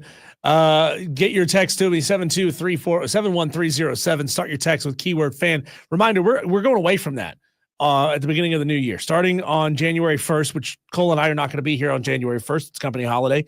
But starting on January 2nd, you will be able to text 844-FAN-PHONE. You will not have to use the word fan to start your text messages. This is great.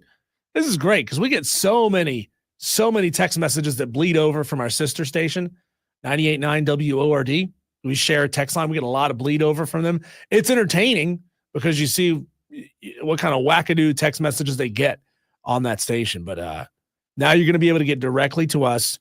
We're going to simplify things for you. You text, you call the same phone number. Still taking your upset picks, 844-FAN-PHONE. You can call it in. You can text it in, 71307. Start your text with keyword fan. Give me your name, your game, and the spread. Going into next year, it is my sincere hope that we're going to have prizes with this thing. So we may have to get a little more sophisticated with how we run this challenge. But next year, I think we have a good chance of hooking you guys up with something pretty sweet for being a part of this challenge. And we want to make it such that if you pick every single week, you have a chance to win something awesome too. So no drop off by the end of the season. Brandon in Spartanburg's taking Toledo +7 over Pitt. Mike Main's taking Rutgers +7 over Kansas State, as am I. Mark L.O. Ducks taking Arkansas State +7 over Bowling Green.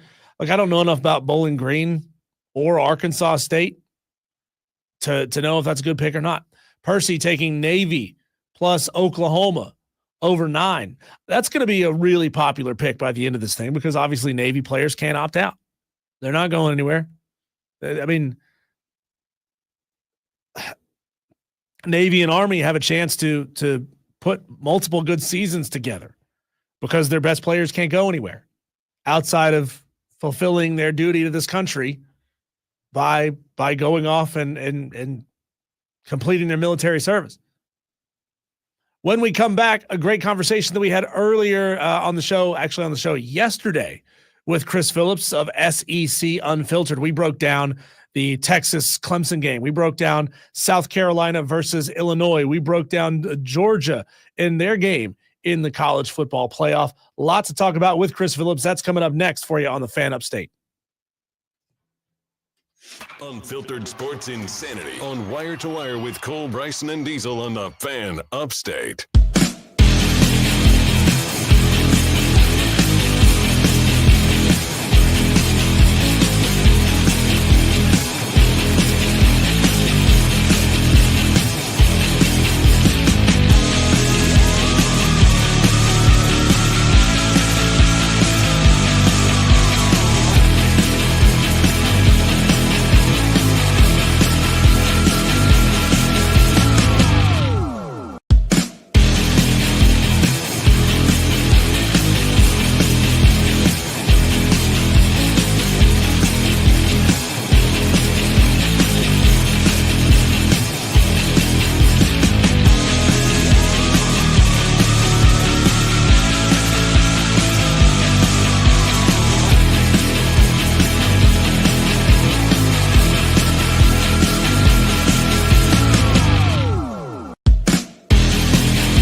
going wire to wire with Diesel and Cole Bryson on the Fan Upstate. Ooh, breaking news as of about 20 minutes ago, as reported by On3 Sports and brought to my attention by Madcraft on the stream. Appreciate that. Carson Beck is expected to miss the college football playoff quarterfinals and not play. Wow. Now, I know that they won their conference championship game, and by virtue of the new rule systems, they got the first round bye. But man, that is there's a lot of people in Tallahassee screaming their heads off right now, and I'm not surprised by this. I mean, Kirby Smart made his status questionable for a reason, right? They didn't want the college football playoff to maybe hold it against them that Carson Beck was injured. Smart play, maybe. I don't know. I mean, is it a guarantee that Georgia even wins with Stetson if they play Notre Dame or Indiana? Maybe Indiana. I'd feel safer about it if they were playing Indiana, if Indiana beats Notre Dame. Yowza, though. That's tough. That's tough. Carson Beck expected to miss the college football playoff quarterfinals. That means he's really injured, right? If he's needing now multiple weeks, it's been 2 weeks. You got a bye, that's 3. You play the game, that's 4 weeks off. That's a month's worth of recovery, maybe to get back out on the field. How does that change Carson Beck's draft status? I think that's a pretty big question mark. Not that he didn't hurt his draft status considerably this season with his own play. So I remember we joked earlier in the season, what should the Carolina Panthers do with their draft? Should they let it all go to heck for Beck? Should they not win for Quinn? Neither one of those quarterbacks has really blown us away this season. Ooh, that's a wild revelation coming out as of just about 20 minutes ago. We appreciate Madcraft for passing that information along. Some other information that broke over the last couple of days, and this is weird. This is really weird. New York Jets owner Woody Johnson has been exposed for letting his teenage sons influence team decisions, which has led to a very disappointing season so far. This all came out from The Athletic. Says that Woody Johnson relied on his sons for roster moves, including rejecting a trade for Jerry Jeudy based on his Madden NFL 2025 player rating. That's bad. That's really bad. What has Jerry Jeudy done this season? 70 receptions, 1,000 yards, 4 touchdowns, averaging 15 yards per reception. It seems like a kind of guy that you might want on your roster. I understand that he's maybe a difficult guy to get along with, but he's got 1,000 yards, 5th in the NFL in yards. Not catching a lot of touchdown passes, but hey, I don't know if he's not breaking free. Forgive me, I haven't watched a ton of Cleveland Browns this season to know exactly what's going on with Jerry Jeudy, but man, that's just bad. That's a bad look for your franchise. You couple that with the news that came out that he actually made he ordered players to call him Mr. Ambassador in 2019. Really strange stuff. And of course, I mean, we've all talked about firing head coaches. So much weird stuff happening in New Jersey, East Rutherford, New Jersey, that like, who is this franchise? Who are they? I mean, I think they've officially snatched the mantle of the most dysfunctional franchise away from the Carolina Panthers. I mean, Panthers who had gone through like 100 coaches in 5 years. You got an owner that's throwing drinks on people, that's walking into restaurants, taking hats off of employees. And like, apparently the dude didn't know who David Tepper was. He's lucky he didn't get hit in the face. Like, he's lucky that this guy had enough restraint to say, you know what? I don't know who you are, but I'm going to treat you with enough respect to not hit you for touching me like that. Like, it's just weird. It's weird what's going on. It also says here that the expose that The Athletic did on the Jets highlights a disruptive incident involving the owner's son awarding a game ball to a player, causing morale issues in the locker room. So this is what happens when nepotism runs rampant. When you let, the dude's old. If you're watching on the stream, you saw the thumbnail. Woody Johnson is old. How old is Woody Johnson?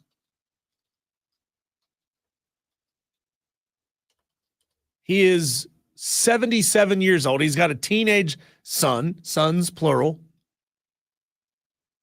Don't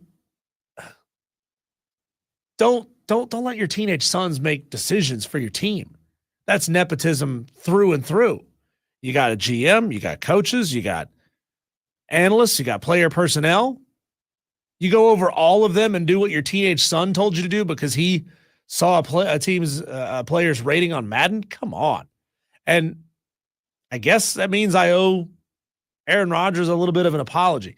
His skills are still diminishing. He still sucks. He's still a jerk. Right? That's well documented. Him coming to a busy bar in downtown Greenville when he was playing in the BMW Charity Pro-Am and saying, "I'm Aaron Rodgers. I need you to leave 2 empty chairs on either side of me so that nobody can come talk to me." Like, dude, just throw on a hoodie and go sit in the booth in the corner. Nobody's going to care. God, Madcraft, I'm trying to be a godly individual. Look what you're doing to me. He says, 77, bet that Johnson's not so Woody anymore. Am I right? That's funny, dude. That's funny. It's wrong. It's wrong of you, but it's funny.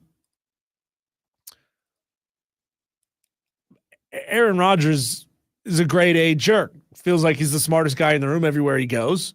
Treats people like crap. Didn't lie, but certainly didn't tell the truth. And doesn't practice what he preaches. We got to eliminate distractions. We got to get everybody on the same page. And then leaves the country to go on a sightseeing tour in Egypt and then has the gall to say, "Who do you guys think you are telling me I can't travel before? You just said we needed to get everybody on the same page. And now you're backing out of that." Just absurd. What a clown. What a clown this guy is. Thank God that the Carolina Panthers are not the most embarrassing franchise in the sport anymore. Give it time. Dave Tepper may just fire something off, right? He may do something to embarrass himself. But it's just weird what's going on out there in New Jersey. Can you think of a more boneheaded way to evaluate talent for trades than using a player's Madden rating? And I had a texter earlier say that his buddy used Madden simulations to help gamble.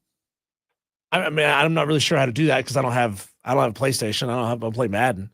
I don't know how to simulate a game a whole bunch of times, other than like setting it up and going through the whole rigmarole. That seems like a pain in the butt. But he said he used it to inform his betting decisions and says he won a lot of money doing it that way. I guess if it works, my man, you tapped into the most creative way to have your PlayStation 5 crunch numbers for you and pick your bets. If that's the case, kudos to you for figuring that one out. Wire to Wire with Diesel and Cole Bryson earlier did a whole bunch of our daily wires. Didn't get to fill out all of them, and there's just been a lot of news that's coming out over the past couple of hours. Charlotte Hornets facing backlash for a halftime skit where they pretended to give a kid a PS5 and then took it away because I guess it was just in the script to take it away. Bummed the little kid out. Twitter got a hold of it, called the Hornets a cheap sports organization. The team acknowledged that they missed the mark and that they're working to make amends. So they did give him a real PS5 and promised a VIP experience at a future game. I don't know what's worse, not getting a PS5 or actually having to sit through a Charlotte Hornets game. They're not good. They're not good this year. Netflix has announced a new series that's currently in production that follows the SEC. The series places viewers inside some of college football's most storied programs in the SEC through unfiltered access to their coaches and players on and off the field. You're going to see footage from on the buses, in the locker rooms, inside the barbershops, around the fire pits, running out of the tunnels, and other scenes. They take an exclusive look at key matchups in the SEC to show the passion and the drama of college football's leading conference. That's their verbiage, not mine. I didn't write that. South Carolina football will be highlighted multiple times throughout the series. Get ready for this in summer of 2025. It'll feature 8 45-minute episodes in the summer of 2025. Big news if you're a baseball fan, Sammy Sosa and the Chicago Cubs have made up, ending their 17-year estrangement. The former slugger apologized for making mistakes during his player tenure. We all know that Sammy Sosa has been linked to performance-enhancing drugs for decades. He didn't go so far as to flat out admit that he cheated, flat out admit that he took PEDs, but he admitted that he made mistakes. One of these days it's going to come out, right? One of these days, probably when he's like 80 years old, he's going to say, you know what? Yeah, I injected. Yeah, I got a scar on my right butt cheek that I can't get rid of because that's where I injected the steroids over and over again. I mean, who does this benefit? Who does this benefit? Bringing him back into the fold? I mean, we saw the way that the Reds treated Pete Rose. They kind of used him. My only guess is the Chicago Cubs are going to use Sammy Sosa like a mascot, invite him back when they want him, push him away when they don't. It's just going to be, it's kind of sad. It's kind of sad if you think about it. The Chiefs have activated wide receiver Hollywood Brown from the IR. They plan on playing him this weekend against the Texans. He hasn't played since suffering a sternoclavicular injury on the first play of the first preseason game against the Jacksonville Jaguars. It's up in the shoulder area. Big shoulder injury. He had surgery. He's in rehab, returned to practice for the first time last week. So that's good news. That's good news. We will see him back on the field sometime soon. If you're a fan of the Pro Bowl, I love the Pro Bowl challenges. The way they handle just having fun with the players, putting them in real situations. Outside of watching a glorified flag football game, they're adding 2 new features to the Pro Bowl this year. They're calling one game Helmet Harmony. It's a game show that's going to test players' knowledge of their teammates. God, that would go so badly in college football. You can't get to know your teammates. You're only around them for a year, if that. I mean, maybe you get to know these guys in the NFL. You couldn't do it in college. That wouldn't work. So kind of a love connection type of game. They're going to bring that to the Pro Bowl. Also, they're going to do a game called Punt Perfect that features punters and non-punters alike punting from the 35-yard line, aiming to land as many balls as possible into 6 buckets positioned in the end zone. I'd be awful at that. No way. No way, no how would I have a chance of getting any of those in there. The NBA is getting richer and richer. The NBA is getting extremely rich. Some evaluations came out for the 3 most lucrative franchises in the sport. The Golden State Warriors, the New York Knicks, and Los Angeles Lakers, all receiving north of an $8.07 billion valuation. Those valuations have gone up 15% over the last year. So NBA owners just keep getting richer and richer. When we come back, I had a great conversation earlier in the show with Eric Henry of Horns 24/7, talking about this matchup between Clemson and the Texas Longhorns on Saturday. Get ready to hear that next on the Fan Upstate. A win is a win, whether it's on the real field of competition.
The Wire with Cole, Bryson, and Diesel on the Fan. Upstate. Exactly 48 hours from right now, we finally get towed to leather. It feels like we're going through a mini offseason again, and I don't like it. I don't like having to chop up one game for 2 weeks. So much buildup. Yeah, we've discussed this game ad nauseum. Clemson at Texas, the injury issues that Clemson faces, and the injury issues that Texas faces. I'm ready for these two teams to suit up and hit each other in the mouth. And to talk about that very game, we go to the phone lines, bring in for the first time on the show, Eric Henry, who works for Horns 24/7. He's joining the show for the first time. Eric, around here, it's a mixed bag trying to gauge how a lot of Clemson fans feel about this game. There's quite a bit of despair. There's also quite a bit of Clemson fans looking at Texas's record and their schedule at the end of the season and not seeing a team that finished in the top 25 in the win column for Texas. So 1 to 10, how do you and how do Texas Longhorns fans feel confidence-wise going into this game, again, that's 48 hours from right now? First off, good afternoon. Appreciate you having me on. In terms of, I'll break it down first with me. I feel pretty confident regarding Texas entering this matchup. I know the argument has been that Texas hasn't played very many, top-tier teams, right? And listen, I've always said Texas can't control the fact that Michigan looked like, words I won't use on the air, but let's just say they left a lot to be desired in terms of their season this year, right?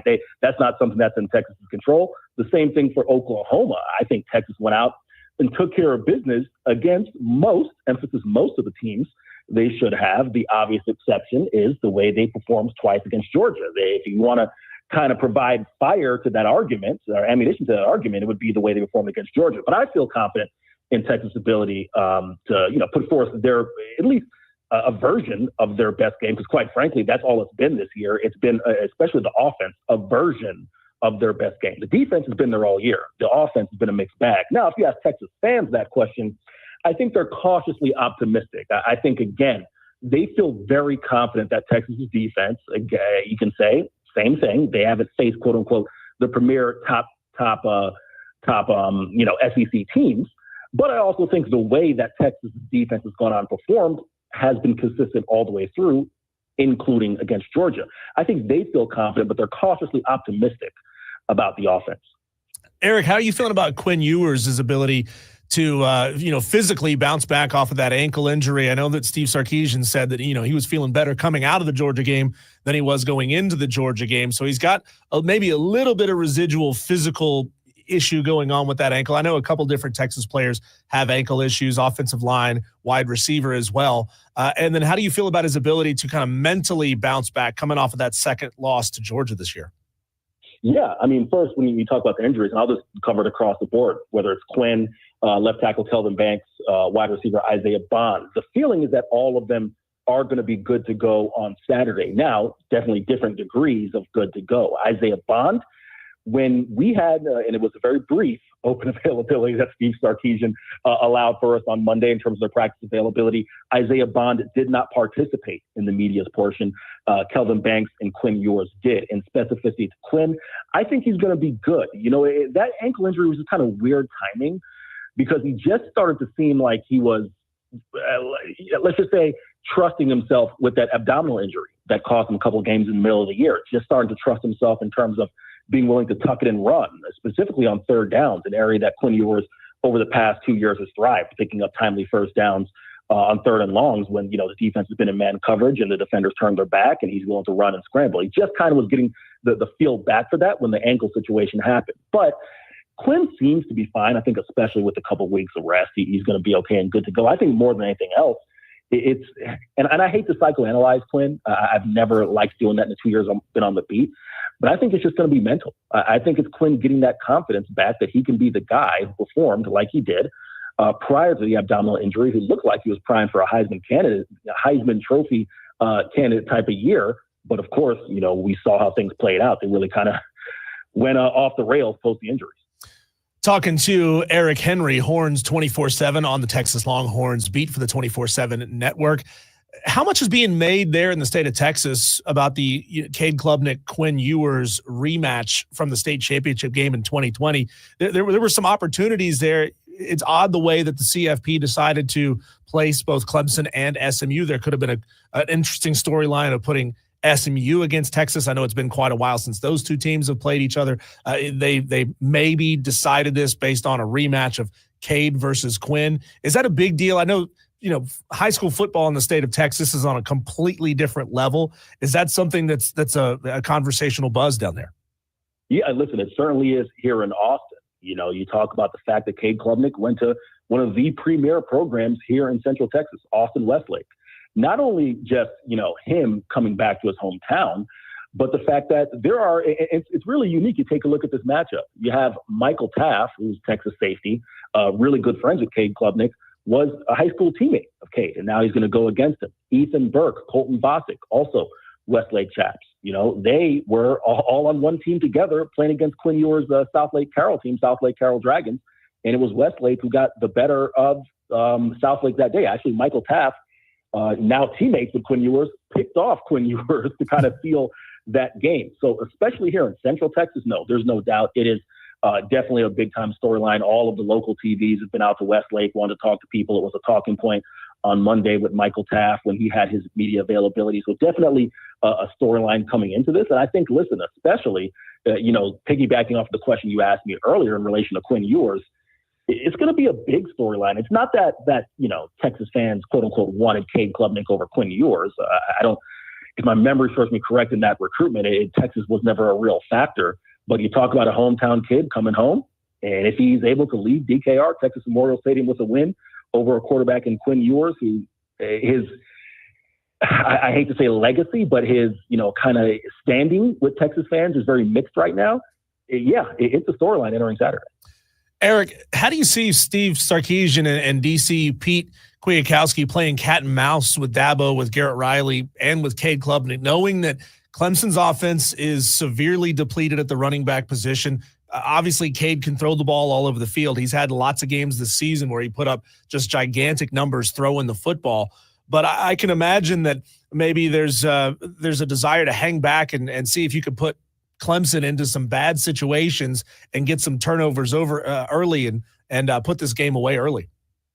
Yeah, I'll take it from the defensive side of the ball first. Defensive guard Pete Kwiatkowski, like you talked about, someone who is really highly regarded, especially amongst these Texas players, for being able to put them in position to have success. One of the things that Steve Sarkisian said repeatedly about PK is that he doesn't fall into a rhythm as a defensive play caller. He kind of leaves a couple of play calls, things that the offensive side of the ball might not be able to anticipate, save them for timely third downs or timely situations. Steve Sarkisian talks about really appreciating that about PK. So he's really well regarded. I think that cat and mouse game is going to be interesting, especially you talk about the history.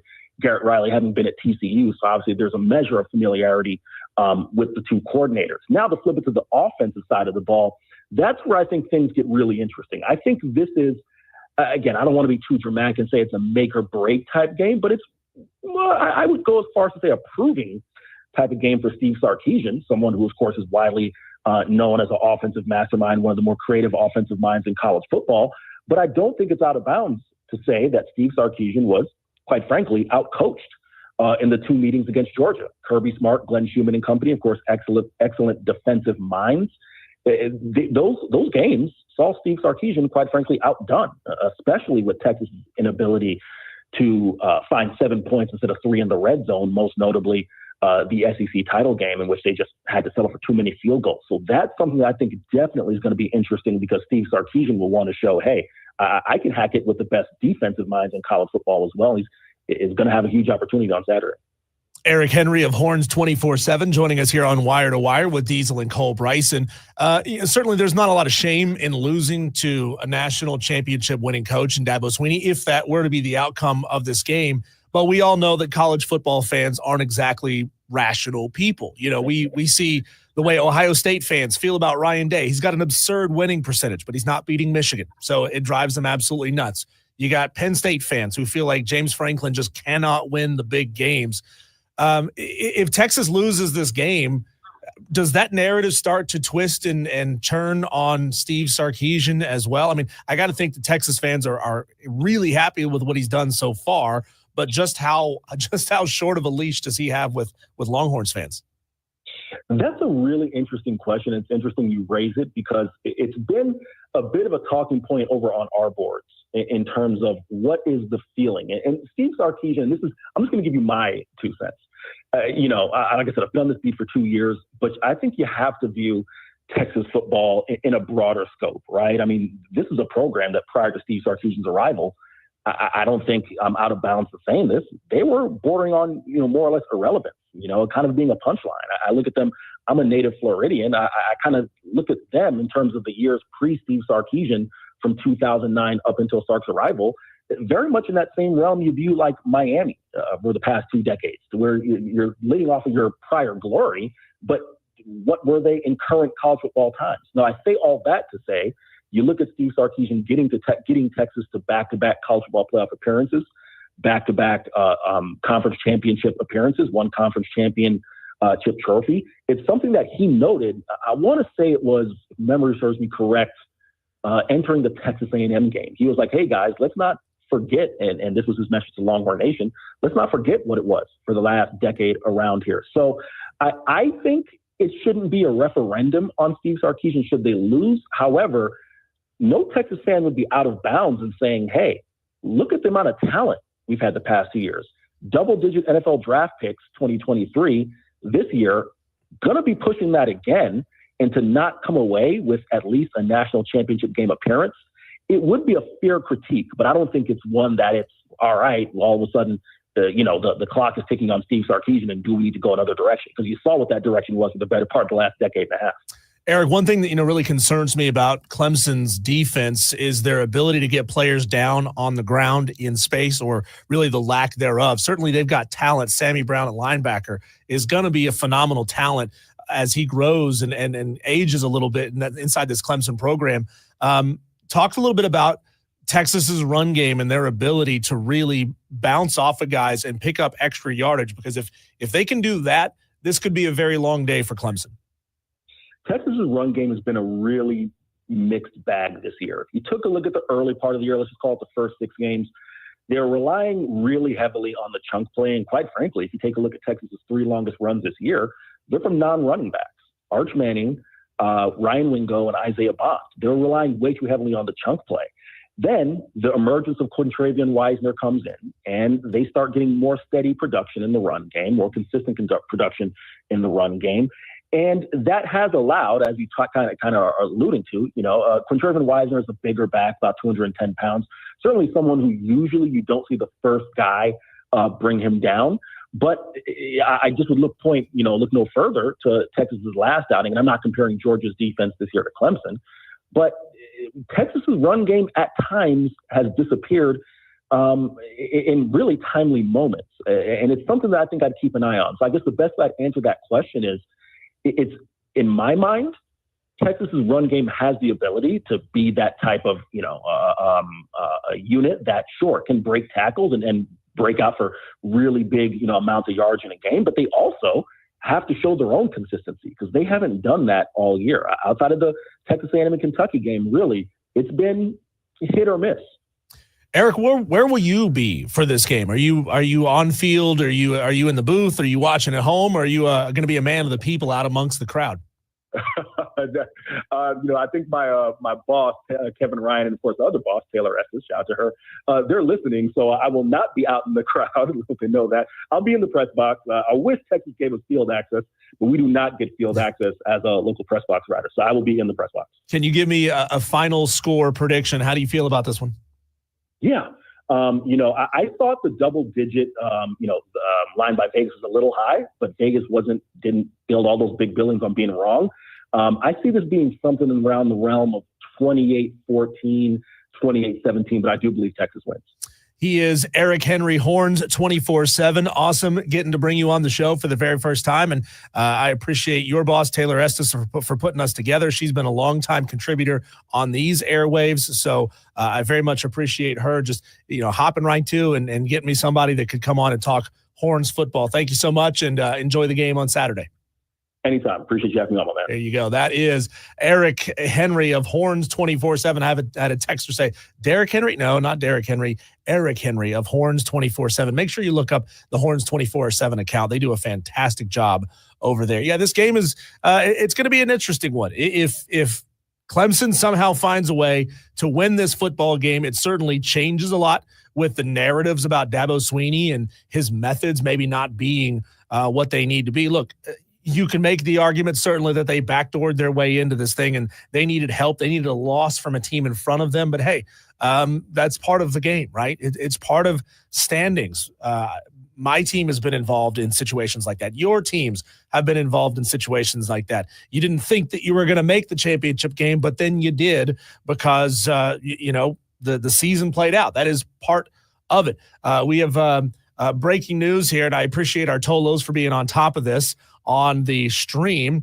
JD Wyatt says Clemson has another portal commit, the edge rusher from Purdue. So that's huge for the Clemson Tigers. Look, I mean, Purdue didn't have the best season this year, but certainly being able to pull in another transfer portal guy who I'm sure was a at least somewhat sought-after player in the portal, that shows that Dabo's willing to be aggressive. He's not going to be aggressive and go out there and bring somebody in who doesn't fit the profile, that doesn't fit the mold of the kind of player that Dabo Swinney wants in Clemson.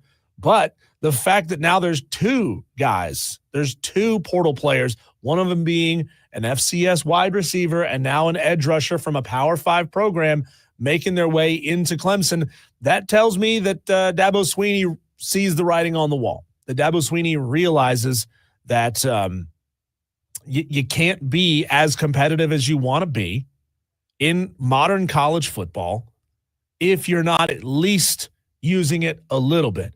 Getting a guy or two or three at most. That's all he needs to get. I don't want Clemson to become one of those programs like Florida State that is completely and utterly dependent on the transfer portal and having to rebuild a team every single year. That's not a good way to do things. But ignoring it completely, also not a good way to do things.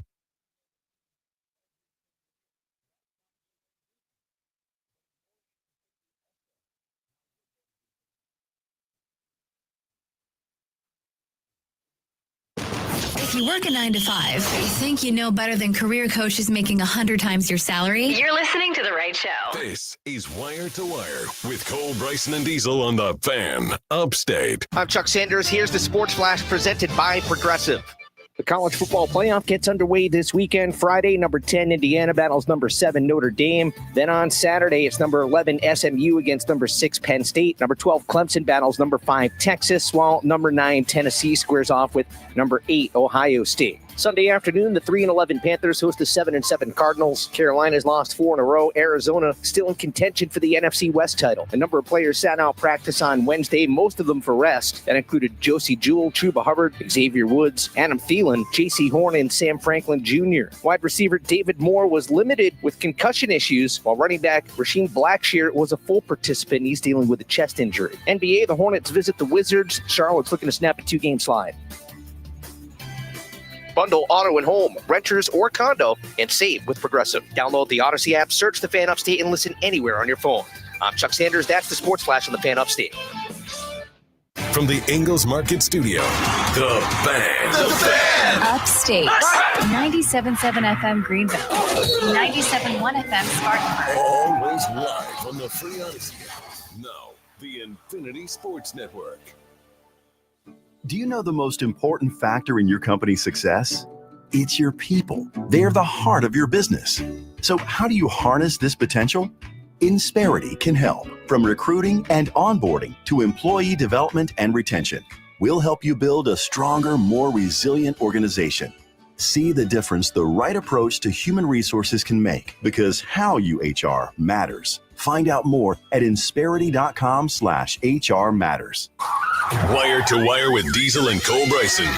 You may love Tom Brady, you may hate Tom Brady, but it's hard to disagree with the GOAT on this. There used to be college programs. Now there are college teams.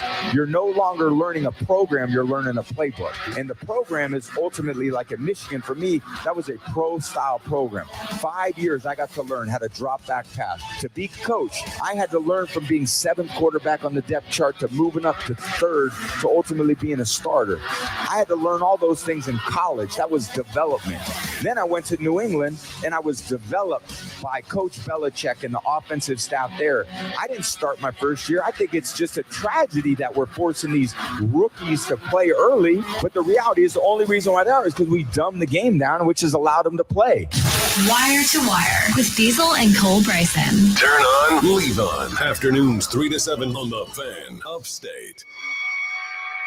Christmas is just around the corner. If you need to give the gift of geek this Christmas, we've got you covered. Borderlands Comics and Games has been the upstate source for all things geek for 40 years. Stop by to pick up that perfect gift. We carry everything for all ages, from magic cards to Dungeons and Dragons, as well as Japanese toys, manga, comics, video games, and so much more. We are at 410 South Pleasantburg Drive. Find us on Facebook and Instagram. Borderlands Comics and Games. Read, build, play. I'm Brian Tedesco, CEO of Blaupunkt Americas, the pioneers of the car stereo. Today, we're not just about sound systems. We are revolutionizing the e-bike scene with Blue Dot Bike. Thanks to AmericanEagle.com, our online presence now features a dynamic e-commerce website that showcases the quality and affordability of our foldable e-bikes. And our collegiate e-bikes, just perfect for the college fanatic. These e-bikes offer a new way to experience freedom on 2 wheels, no matter your age. When we needed a top-notch website to match our cutting-edge e-bikes, we turned to AmericanEagle.com. They made the impossible seem easy, tackling digital challenges like pros. Check out the Blue Dot Bike website to see AmericanEagle.com's amazing work in action. Need the best in website and digital marketing solutions? AmericanEagle.com is your go-to. They've been a game changer for us, and they can be for you too. Visit AmericanEagle.com or call 877-WEB-NOW-1. That's 877-WEB-NOW-1.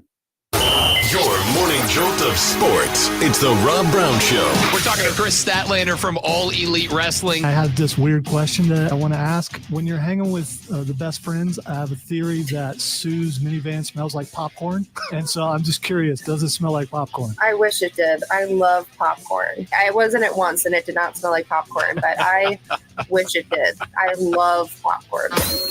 Don't hit snooze. Hit play. The Rob Brown Show. Now morning 6 to 10 on the Fan. The Fan Upstate. Getting quality employees.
Upstate. A lot of transfer portal news breaking today, and I mean, it's just a flurry of activity. Running back Quentin Joyner from Southern Cal is headed to Texas Tech. Purdue edge rusher Will Helt is now a Clemson Tiger. That's big. That's a second portal recruit for Dabo Swinney in just a couple of days. Defensive lineman Keyshawn Silver, who spent time at both North Carolina and Kentucky, is headed to LA to be a Southern Cal Trojan. And quarterback Malik Murphy, originally a Texas Longhorn, a Duke Blue Devil for a season, now headed to Corvallis to be an Oregon State Beaver. Now, that one's kind of a head scratcher. Like, it all boils down to money. We know this. It all boils down to the amount of money that they were willing to offer him. But you're going from the ACC conference that you can win in. You're going from Manny Diaz to Pac-2 school that's ultimately going to be playing in. It's not going to be playing in a revamped Pac-12 in your time there.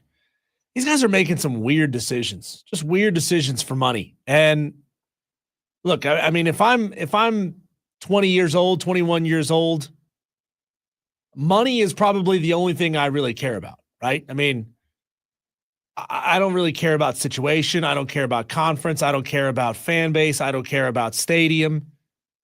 I don't really care what situation is going to put me in the NFL. Most of these guys aren't going to go pro. We all know that.